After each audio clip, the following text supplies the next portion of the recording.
शुश्रूषा पूजा मुनिम संबंधी परिव्राट चक्रवर्तिनಂ ಶ್ರೀ ವಿಶ್ವೇಶತೀರ್ಥರ ವಿಶ್ವದರ್ಶನ ಕಾರ್ಯಕ್ರಮಕ್ಕೆ ಎಲ್ಲರಿಗೂ ಆದರದ ಸ್ವಾಗತ. ಈ ಒಂದು ದಿವಸ ಪರಮ ಪೂಜ್ಯ ಶ್ರೀಗುರು ಚಕ್ರವರ್ತಿಗಳಾಗಿರತಕ್ಕಂತಹ ಪ್ರಾತಸ್ಮರಣೀಯರಾದ ಪರಮ ಪೂಜ್ಯ ಶ್ರೀ ವಿಶ್ವೇಶತೀರ್ಥರ ಹಾಗೂ ಗುರುಗಳ ಜೊತೆಗಿನ ವಿಶೇಷ ಒಡನಾಟಗಳನ್ನು ಹಂಚಿಕೊಳ್ಳಲು ಪೂರ್ಣಪ್ರಜ್ಞ ವಿದ್ಯಾಪೀಠದ ವಿದ್ವಾಂಸರಾಗಿರ್ತಕ್ಕಂತಹ ಉತ್ತಮ ಉಪನ್ಯಾಸಕರಾದ ಶ್ರೀಯುತ ಐತರೇಯ ಆಚಾರ್ಯರು ನಮ್ಮೊಂದಿಗೆ ಆಗಮಿಸಿದ್ದಾರೆ. ಆಗಮಿಸಿದಂತಹ ಪೂಜ್ಯ ಆಚಾರ್ಯರಿಗೆ ಪೂರ್ಣಪ್ರಜ್ಞ ವಿದ್ಯಾಪೀಠದ ಹಿರಿಯ ವಿದ್ವಾಂಸರಾಗಿರ್ತಕ್ಕಂತಹ ಶ್ರೀ ಎಚ್ ರವಿನಾಥ ಆಚಾರ್ಯರು ಸ್ವಾಗತ ಗೌರವವಾಗಿ ಪ್ರಾರ್ಥನೆ. ವಿದ್ಯಾಮಾನ್ಯ ರಾಜಶಿಷ್ಯಂ ರಾಷ್ಟ್ರಮಾನ್ಯ ಯತೀಶ್ವರಂ ಪ್ರಪಂಚಮಾನಿತಂ ಒಂದೇ ವಿಶ್ವೇಶ ಗುರುಶೇಖರಂ. ಪರಮ ಪೂಜ್ಯ ವಿಶ್ವೇಶ ತೀರ್ಥ ಶ್ರೀಪಾದಂಗಳವರ ಒಳ್ಳೆಯ ವ್ಯಕ್ತಿತ್ವ. ಆ ಸೇತು ಹಿಮಾಚಲ ಪರ್ಯಂತ ಶ್ರೀಪಾದಂಗಳವರು ನೂರಾರು ಬಾರಿ ಸಂಚಾರವನ್ನು ಮಾಡಿ ನಮ್ಮ ದೇಶ, ನಮ್ಮ ಸಂಸ್ಕೃತಿ, ನಮ್ಮ ಧರ್ಮ ಇದರ ಉಳಿವಿಗೋಸ್ಕರವಾಗಿ ಬಹಳಷ್ಟು ಕಾರ್ಯವನ್ನ ಮಾಡಿರತಕ್ಕಂತಹ ಯತಿಗಳು. ಅವರಷ್ಟು ಕಾರ್ಯವನ್ನ ಮಾಡಿದ ಯತಿಗಳು ಬೇರೆ ಯಾರೂ ಕೂಡ ನಮ್ಮ ಸಮಾಜದಲ್ಲಿ ಇವತ್ತಿನ ಕಾಲದಲ್ಲಿ ಇರಲಿಕ್ಕೆ ಸಾಧ್ಯ ಇಲ್ಲ. ಅಷ್ಟು ಬೃಹತ್ತಾದ ಯೋಜನೆಗಳನ್ನ ಹಾಕಿಕೊಂಡು ಸಾಫಲ್ಯವನ್ನ ಕಂಡಿರ್ತಕ್ಕಂತಹ ಪೂಜ್ಯ ಯತಿಗಳ ಪರಿಚಯಾತ್ಮಕವಾದ ಉಪನ್ಯಾಸ. ಇವತ್ತು ಈ ಉಪನ್ಯಾಸವನ್ನು ನಡೆಸಲಿಕ್ಕೆ ಬಂದಿರತಕ್ಕಂಥವರು ಶ್ರೀಯುತ ಐತರೇಯ ಆಚಾರ್ಯ, ಬ್ರಹ್ಮಣ್ಯಾಚಾರ್ಯರು ಅಂತ ನಮ್ಮ ಸಮಾಜದ ಒಳ್ಳೆ ವಿದ್ವಾಂಸರು, ಒಳ್ಳೆ ಉಪನ್ಯಾಸಕರು, ಒಳ್ಳೆ ಉದಾರಿಗಳು, ಒಳ್ಳೆ ಸದಾಚಾರಾದಿ ಸದ್ಗುಣಗಳನ್ನ ಹೊಂದಿರತಕ್ಕಂಥವ್ರು. ಅವರ ಇಬ್ಬರು ಮಕ್ಕಳು ಕೂಡ ಪೂರ್ಣಪ್ರಜ್ಞ ವಿದ್ಯಾಪೀಠದಲ್ಲಿಯೇ ಅಧ್ಯಯನವನ್ನ ಒಬ್ಬರು ಮುಗಿಸಿದ್ದಾರೆ, ಒಬ್ಬರು ಮಾಡ್ತಾ ಇದ್ದಾರೆ. ಐತರೇಯ ಆಚಾರ್ಯರು ಪೂರ್ಣಪ್ರಜ್ಞ ವಿದ್ಯಾಪೀಠದಲ್ಲಿ ಹಲವಾರು ವರ್ಷಗಳ ಕಾಲ ನ್ಯಾಯ ವೇದಾಂತ ಶಾಸ್ತ್ರಗಳ ಅಧ್ಯಯನವನ್ನ ಮಾಡಿ ಅವರು ಇವತ್ತು ಪೂಜ್ಯ ಶ್ರೀಪಾದಂಗಳವರಲ್ಲಿ ನ್ಯಾಯಸುಧಾ ಗ್ರಂಥದ ಅಧ್ಯಯನವನ್ನು ಮಾಡಿರ್ತಕ್ಕಂತಹ ಒಳ್ಳೆಯ ವಿದ್ವಾಂಸರು. ಪೂರ್ಣಪ್ರಜ್ಞ ವಿದ್ಯಾಪೀಠದಲ್ಲಿನೇ ಪ್ರಾಧ್ಯಾಪಕರಾಗಿ ಸೇವೆಯನ್ನ ಸಲ್ಲಿಸ್ತಾ ಇರತಕ್ಕಂಥವ್ರು. ಬಿಡುವಿನ ಸಮಯದಲ್ಲಿ ಅನೇಕ ಕಡೆಗಳಲ್ಲಿ ತಂದೆಯ ಹಾಗೆ ಒಳ್ಳೆ ಜನಪ್ರಿಯವಾದ ಉಪನ್ಯಾಸ, ಎಲ್ಲ ಜನರಿಗೂ ಕೂಡ ಮನಮುಟ್ಟುವಂತೆ ಸರಳವಾಗಿ ಯಾವುದೇ ವಿಷಯಗಳನ್ನ ಹೇಳ್ತಕ್ಕಂತಹ ಒಳ್ಳೆ ಪ್ರಭುತ್ವವನ್ನ ಹೊಂದಿರತಕ್ಕಂತಹ ವಿದ್ವಾಂಸರು ಐತರೇಯ ಆಚಾರ್ಯರು. ಒಂದು ಪುರಾಣ, ಮಹಾಭಾರತ ಅವುಗಳ ಬಗ್ಗೆ ಉಪನ್ಯಾಸವನ್ನು ಮಾಡೋದು ಒಂದು ಮಾರ್ಗ ಆದ್ರೆ, ಇನ್ನೊಂದು ಶಾಸ್ತ್ರ ವಿಚಾರಗಳನ್ನ ತುಂಬಾ ಸರಳವಾಗಿ ಅದನ್ನ ಹೇಳ್ತಕ್ಕಂತಹದ್ದು ಇನ್ನೊಂದು ಮಾರ್ಗ. ಅದೆಲ್ಲವನ್ನೂ ಕೂಡ ತುಂಬಾ ಚೆನ್ನಾಗಿ ಅದರಲ್ಲೆಲ್ಲ ಪ್ರಭುತ್ವವನ್ನ ಹೊಂದಿರತಕ್ಕಂಥವ್ರು ಐತರೇಯ ಆಚಾರ್ಯರು. ಅದ್ರ ಜೊತೆಗೆ ಸದಾಚಾರ, ಅನೇಕ ಸದ್ಗುಣಗಳು, ಹೀಗೆ ಸದಾಚಾರ, ಸದ್ಗುಣ, ವಿದ್ಯೆ ಎಲ್ಲವನ್ನೂ ಕೂಡ ಮೈಗೂಡಿಸಿಕೊಂಡಿರ್ತಕ್ಕಂತಹ ಒಳ್ಳೆಯ ಸಹೃದಯಗಳಾಗಿರ್ತಕ್ಕಂತಹ ವಿದ್ವಾಂಸರು ಐತರೇಯ ಆಚಾರ್ಯರು. ಈ ನ್ಯಾಯ ವೇದಾಂತ ಶಾಸ್ತ್ರಗಳನ್ನ ಪೂರ್ಣಪ್ರಜ್ಞ ವಿದ್ಯಾಪೀಠದಲ್ಲಿ ಓದಿದ ಮೇಲೆ ಇವತ್ತು ಪ್ರಾಧ್ಯಾಪಕರಾಗಿದ್ರು ಕೂಡ ಅವ್ರಿಗಿನ್ನೂ ಕೂಡ ಓದ್ಬೇಕು ಅಂತ ಒಂದು ಬುಭುಕ್ಷ, ಆ ಜ್ಞಾನ ಸಂಪಾದನೆಯ ಬಗ್ಗೆ ಆಸಕ್ತಿ ಬಹಳಷ್ಟಿದೆ. ಇವತ್ತಿಗೂ ಕೂಡ ಮೀಮಾಂಸಾದಿ ಶಾಸ್ತ್ರಗಳನ್ನು ಕೂಡ ಓದ್ತಾ ಇರತಕ್ಕಂತಹ ವಿದ್ವಾಂಸರು. ಹೀಗೆ ವಿದ್ವಾಂಸರುಗಳಿಗೆ ತುಂಬಾ ಮುಖ್ಯವಾಗಿ ಬೇಕಾಗಿರ್ತಕ್ಕಂತಹ ಗುಣ ಇನ್ನೂ ಓದ್ಬೇಕು, ಇನ್ನೂ ತಿಳ್ಕೊಳ್ಬೇಕು, ಇನ್ನೂ ಓದ್ಬೇಕು ಎಂಬುದಾಗಿ. ಆ ಓದಿನಲ್ಲಿ ಬೇಕಾಗಿರ್ತಕ್ಕಂಥ ಹಪಾಹಪಿ ಅದನ್ನ ಹೊಂದಿರತಕ್ಕಂಥವ್ರು ಐತರೇಯ ಆಚಾರ್ಯರು. ಶ್ರೀಪಾದಂಗಳವರ ಜೊತೆಗೆ ಹಲವಾರು ವರ್ಷದ ಒಡನಾಟವನ್ನ ಹೊಂದಿದವರು. ಶ್ರೀಪಾದಂಗಳವರ ಭವ್ಯ ವ್ಯಕ್ತಿತ್ವದ ಚಿತ್ರಣವನ್ನ ಮಾಡಲಿಕ್ಕೆ ಇವತ್ತು ಐತರೇಯ ಆಚಾರ್ಯರು ಬಂದಿದ್ದಾರೆ. ಅವರಿಗೆ ನಾವು ನಮ್ಮ ವಿಶ್ವೇಶ ತೀರ್ಥ ಸೇವಾ ಸಂಘದ ಎಲ್ಲ ವಿದ್ವಾಂಸರ ಪರವಾಗಿ ಪ್ರಣಾಮಪೂರ್ವಕವಾಗಿ ಸ್ವಾಗತ. ಐತರೇಯ ಆಚಾರ್ಯರಿಗೆ ಸ್ವಾಗತ. ಅವರು ಈ ಕಾರ್ಯಕ್ರಮವನ್ನು ನಡೆಸಿಕೊಡ್ಬೇಕು ಎಂಬುದಾಗಿ ನಾನು ತಿಳ್ಕೊಳ್ತಾರೆ.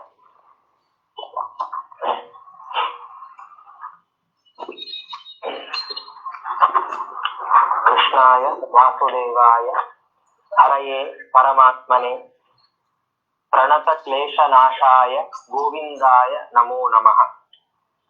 ತಪಸ್ವಾಧ್ಯಾಯ ಶುಶ್ರೂಷಾ ಕೃಷ್ಣ ಪೂಜಾ ರತಂ ಮುನಿಂ ವಿಶ್ವೇಶಂ ಇಷ್ಟದಂ ವಂದೇ ಪರಿವ್ರಾಟ್ ಚಕ್ರವರ್ತಿನಂ. ಶ್ರೀ ಗುರುಭ್ಯೋ ನಮಃ. ಹರಿ ಓಂ.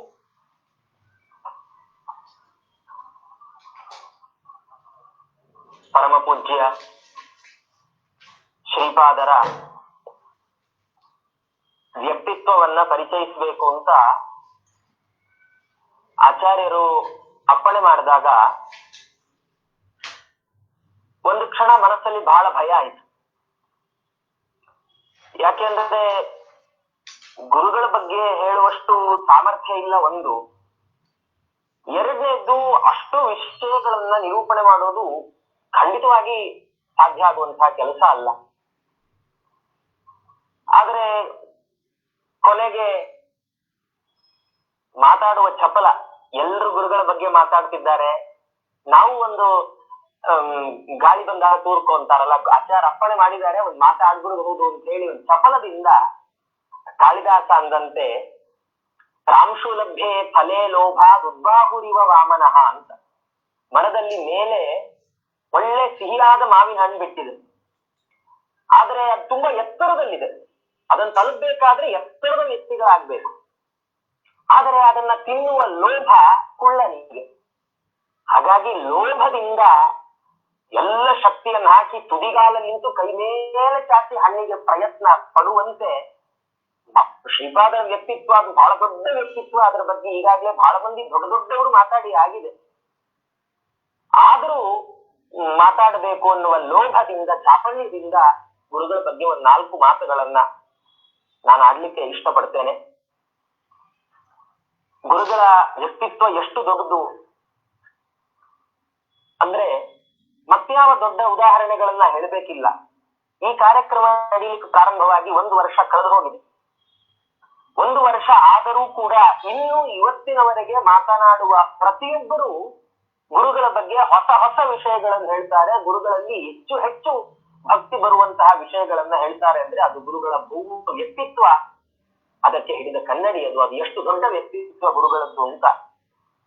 ನಮ್ಮ ದುರ್ದೈವ, ನನ್ನ ದುರ್ದೈವ, ಗುರುಗಳನ್ನ ಹೆಚ್ಚಿನ ಸಮಯ ಅವರ ಜೊತೆಗೆ ಇರುವಂತಹ, ಅವರ ಒಡನಾಟವನ್ನ ಪಡೆಯುವಂತಹ ಭಾಗ್ಯ ನಮಗೆ ಇರಲಿಲ್ಲ.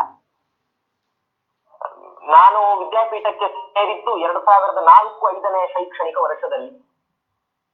ಅದಕ್ಕಿಂತ ಹಿಂದೆ ವಿದ್ಯಾಪೀಠದಲ್ಲೇ ಆ ಗ್ರೌಂಡಿನ ಆವರಣದಲ್ಲಿ ಒಂದು ಕಾರ್ಯಕ್ರಮ ಆಗ್ತಾ ಇತ್ತು. ನಮ್ಮ ತಂದೆ ನನ್ನನ್ನು ಕರ್ಕೊಂಡು ಬಂದಿದ್ರು. ಅಲ್ಲಿ ಗುರುಗಳಿದ್ರು. ಅವರಿಗೆ ನಮಸ್ಕಾರ ಮಾಡು ಅಂತ ಹೇಳಿ ನಮಸ್ಕಾರ ಮಾಡಿಸಿದ್ರು. ಮಾಡಿಸಿದಾಗ ಗುರುಗಳು ಸಾಮಾನ್ಯವಾಗಿ ವಿದ್ಯಾಪೀಠಕ್ಕೆ ಸೇರ್ಕೊಳ್ತೀಯಾ? ನನಗಾಗ ವಿದ್ಯಾಪೀಠ ಅಂದ್ರೆ ಏನು ಗೊತ್ತಿಲ್ಲ. ಆಗಿನ್ನು 5 ವರ್ಷ ಕಳೆದಿದೆ. 5 ವರ್ಷ ತುಂಬಿ 6ನೇ ವರ್ಷ. ನನಗೆ 6 ವರ್ಷ ವಿದ್ಯಾಪೀಠಕ್ಕೆ ಸೇರಿದಾಗ. ಏನು ಗೊತ್ತಿಲ್ಲ. ವಿದ್ಯಾಪೀಠಕ್ಕೆ ಸೇರ್ಕೊಳ್ತೀರಾ ಅಂದ್ರು ಸ್ವಾಮಿಗಳು ಕೇಳಿದಾಗ ಇಲ್ಲ ಅನ್ನಕ್ಕೆ ಹಿಂಗಾಗ, ಸೇರ್ಕೊಳ್ಳಲ್ಲ ಸ್ವಾಮಿ ಅನ್ನಕ್ಕಾಗಲ್ಲ. ಆಯ್ತು ಸೇರ್ಕೊಳ್ತೀನಿ ತಂದೆ.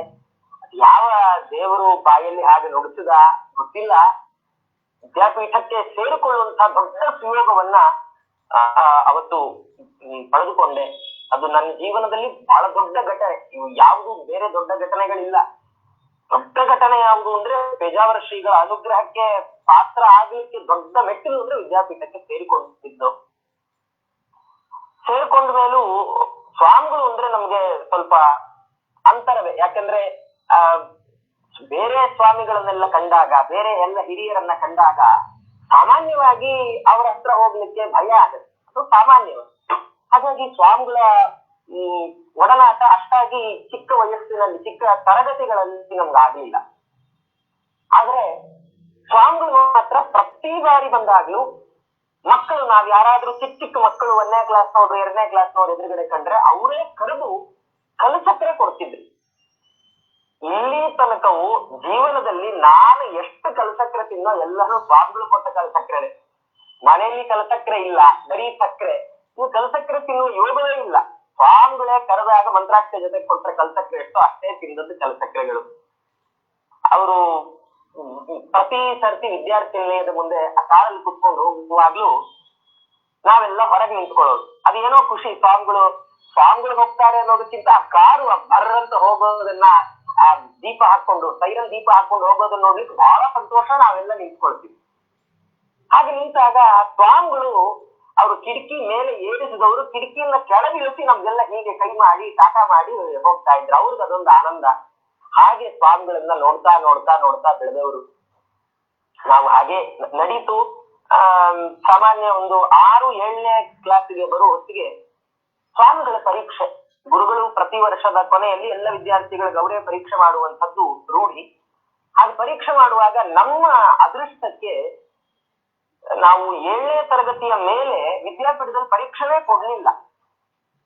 ಅಂದ್ರೆ ಗುರುಗಳು ಎಲ್ಲೋ ಸಂಚಾರದಲ್ಲಿರುವಾಗ ಎಲ್ಲೋ ಸಮಯ ಆಗಿರ್ತಿತ್ತು, ಆ ಹುಡುಗರನ್ನ ಕರ್ಕೊಂಡ್ ಬನ್ನಿ ಅಂತ ಹೇಳೋರು. ಪ್ರತಿ ಸರ್ತಿ ಅದ್ ನಮ್ಮ ಅದೃಷ್ಟಕ್ಕೆ ನಮ್ಮ ಕ್ಲಾಸೇ ಹಾಗೆ ಹೋಗುವಂತಹ ಅದೃಷ್ಟವನ್ನು ಪಡ್ಕೊಳ್ತಿತ್ತು. ಹಾಗೆ 8ನೇ ಕ್ಲಾಸಿಂದನೇ ಗುರುಗಳ ಜೊತೆ ಚಿಕ್ಕ ಚಿಕ್ಕ ಒಡನಾಟ, ಅದು ಬಹಳ ದೊಡ್ಡ ಒಡನಾಟ ಅಲ್ಲ. ಗುರುಗಳ ಜೊತೆ ಮಾತಾಡ್ಲಿಕ್ಕೆ ನಮಗೂ ಆವಾಗಲೂ ಇನ್ನೂ ಬಹಳ ಭಯ ಇತ್ತು. ಅಷ್ಟಾಗಿಯೂ ಒಂದು ಅದ್ಭುತವಾದಂತಹ ಆ ಗುರುಗಳ ವ್ಯಕ್ತಿತ್ವವನ್ನ ಪರಿಚಯ ಮಾಡ್ಕೊಳ್ಳುವಂತಹ ದೊಡ್ಡ ಅವಕಾಶ ಸಿಕ್ತು. ಇವಾಗ ಯೋಚನೆ ಮಾಡಿದ್ರೆ ನಿಜವಾಗಿ ಬಹಳ ಬೇಜಾರಾಗುತ್ತೆ. ಅದನ್ನ ಸ್ವಾಮಿಗಳು ಬಹಳ ಸರ್ತಿ ಹೇಳೋರು, ನನ್ನನ್ನ ವಿದ್ಯಾಪೀಠದಲ್ಲಿ ಎಲ್ಲರೂ ಅಜ್ಜ ಅಂತ ನೋಡ್ತಾರೆ, ಗುರುಗಳು ಅಂತ ಅನ್ಸೋದೇ ಇಲ್ಲ ಯಾರಿಗೂ ಅಂತ. ನಮ್ಗೆ ಇವತ್ತಿಗೆ ಬಹಳ ಬೇಸರ ಆಗತ್ತೆ. ಅಂದ್ರೆ ಎಷ್ಟು ಅದ್ಭುತವಾದ, ಎಷ್ಟು ದೊಡ್ಡ ವ್ಯಕ್ತಿತ್ವ ಅವರದ್ದು.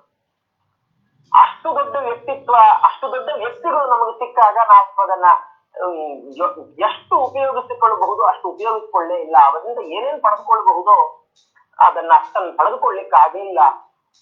ಅವ್ರು ಅಷ್ಟು ಅದ್ಭುತರಾದಂತಹ ವ್ಯಕ್ತಿಗಳು. ಕೊನೆಗೆ ನಮ್ಗೆ 11ನೇ ತರಗತಿಯ ಪರೀಕ್ಷೆ ನ್ಯಾಯಾಮೃತ ಆಯ್ತು. ಪರೀಕ್ಷೆ ಮುಗಿದ ಮೇಲೆ ಸಂಚಾರಕ್ಕೆ ಅಂತ ಕರ್ಕೊಂಡು ಹೋದ್ರು ನಮ್ಮನ್ನು. ನಮ್ದು ಎಂತ ಇದು ಅಂದ್ರೆ ಪರ್ಯಾಯದ ಪೂರ್ವಭಾವಿ ಸಂಚಾರ, ಪರ್ಯಾಯಕ್ಕಿಂತ 5ನೇ ಪರ್ಯಾಯ, ಆ ಪರ್ಯಾಯಕ್ಕಿಂತ ಹಿಂದಿನ ಸಂಚಾರ ನಮ್ಗೆ ಕರ್ಕೊಂಡು ಹೋದ್ರು. ಸಂಚಾರದಲ್ಲಿ ನಿಜವಾಗಿ ನಾವು ಅನ್ಕೊಂಡಿದ್ದು ಸಂಚಾರ ಅಂದ್ರೆ ಅದು ಎಲ್ಲ ಹಿರಿಯ ವಿದ್ಯಾರ್ಥಿಗಳು ಅಧ್ಯಾಪಕರು ಎಲ್ಲ ಹೇಳುವಾಗ ಪರ್ಯಾಯದ ಸಂಚಾರ ನಿಮ್ಗೆ ಹಬ್ಬ ಇರತ್ತ ಹೋಗ್ರಿ, ಚೆನ್ನಾಗಿ ತಿರ್ಗಾಡಿಸ್ಬಿಡ್ತಾರೆ, ಊಟ ಇಲ್ಲ ತಿಂಡಿ ಇಲ್ಲ, ಮಾಡಕ್ ಟೈಮ್ ಇರಲ್ಲ. ತಿಂಡಿ ಇಲ್ಲ ಅಂದ್ರೆ ಎಲ್ಲ ಇರುತ್ತೆ, ತಿನ್ಲಿಕ್ಕೆ ನಮ್ಗೆ ಸಮಯ ಇರೋಲ್ಲ, ಹಾಗೆ ಓಡಾಡಿಸ್ತಾರೆ, ಓಡ್ರಿ ನಿಮ್ಗೆ ಇರೋದ್ ಹಬ್ಬ. ನಾವು ಅದೇ ಭಯದಲ್ಲಿ ಬಸ್ ಹತ್ತಿದ್ವಿ. ನಮ್ಮ ಅದೃಷ್ಟ ಸ್ವಾಮಿಗಳ ದೊಡ್ಡ ಕಾರುಣ್ಯ, ನಮ್ಗೆಲ್ಲ ದೊಡ್ಡ ದೊಡ್ಡ ಸಂಚಾರ. ಚೆನ್ನೈಯಲ್ಲಿ ಸುಮಾರು 1 ವಾರ, ಮೈಸೂರಿನಲ್ಲಿ 1 ವಾರ, ಹೀಗೆ ದೊಡ್ಡ ದೊಡ್ಡ ಸಂಚಾರ. ಅದು ಏನು ಬೆಳಗ್ಗೆ ಎದ್ರೆ ಒಂದೊಂದ್ ತರದ ತಿಂಡಿ. ವಿದ್ಯಾರ್ಥಿ ಜೀವನ ಹೇಗೆ ಅಂದ್ರೆ ಅದು ಎಷ್ಟು ಓಡುವ ಬಿಟ್ಟುವ ಅದೆಲ್ಲ ಗೊತ್ತಿಲ್ಲ. ಊಟ ತಿಂಡಿ ಚೆನ್ನಾಗಿದ್ರೆ ಅದು ನೆನಪನ್ನು ಉಳಿದ್ಬಿಡ್ತಿತ್ತು. ಹಾಗಾಗಿ ಅಲ್ಲಿ ಚೆನ್ನೈಯಲ್ಲಿ 1 ವಾರದ ಕಾಲ ನಮ್ಗೆ ನಮ್ಮ ಕ್ಯಾಂಪ್ ಗುರುಗಳಲ್ಲೇ ಸುತ್ತಮುತ್ತಲು ಹೋಗಿ ಬಂದು ಮಾಡ್ತಾ ಇದ್ರು. ಕೊನೆಗೆ ಒಂದು ಬಾರಿ ಏನಾಯ್ತು, ಚೆನ್ನೈನಲ್ಲಿರುವಂತಹ ವಿದ್ಯಾಪೀಠ, ನಮ್ಮ ವಿದ್ಯಾಪೀಠ, ಅಲ್ಲಿ ವಿದ್ಯಾರ್ಥಿಗಳು ಒಂದು ಸಂತೋಷ ಕೂಟವನ್ನ ಹಮ್ಮಿಕೊಂಡಿದ್ರು. ಗುರುಗಳು ಬಂದಿದ್ರು, ನಾವು ಎಲ್ಲ ಬಂದಿದ್ವಿ. ಬಂದಾಗ ಅಲ್ಲಿಂದ ಮುಂದೆ ಅಡಿಯಾರಲ್ಲಿ ಒಂದು ಮನೆ, ಆ ಮನೆಗೆ ರಾತ್ರಿ ಪೂಜೆಗೆ ಹೊರಡಬೇಕು ಚೆನ್ನೈಗೆ. ಸರಿ ಅಂತ ನಾವು ಅಲ್ಲಿ ಬಂದ್ವಿ. ಸಂತೋಷ ಕೂಟವನ್ನ ಬೇಗ ಮುಗಿಸಿ ಒಂದು ಟಿಟಿ ಮುಂದೋಯ್ತು. ಒಂದು ಟಿಟಿಲಿ ಕೆಲವೇ ಮಂದಿ ಇದ್ವಿ. ನಾನು, ನಮ್ಮ 1-2-3 ಜನ ಸ್ನೇಹಿತರು, ಸ್ನಾನ ಮಾಡಿಸ್ಲಿಕ್ಕೆ ಒಬ್ಬ, ದೇವರ ಸೇವೆಗೆ ಒಬ್ರು, ಹೀಗೆ ಒಂದು 5-6 ಜನ ಇದ್ವಿ. ಆಗ ಆ ಟಿಟಿ ಮುಂದೆ ಹೊರಡ್ತು. ಮುಂದೆ ಹೋಗಿ ನಾವು ಆ ಮನೆ ತಲುಪಿದ್ವಿ. ಆ ಮನೆ ನೋಡಿ ನಮ್ಗೆ ತಲೆ ತಿರುಗಿ ಹೋಯ್ತು. ಅದು ಎಂಥ ಭವ್ಯವಾದ ಮನೆ.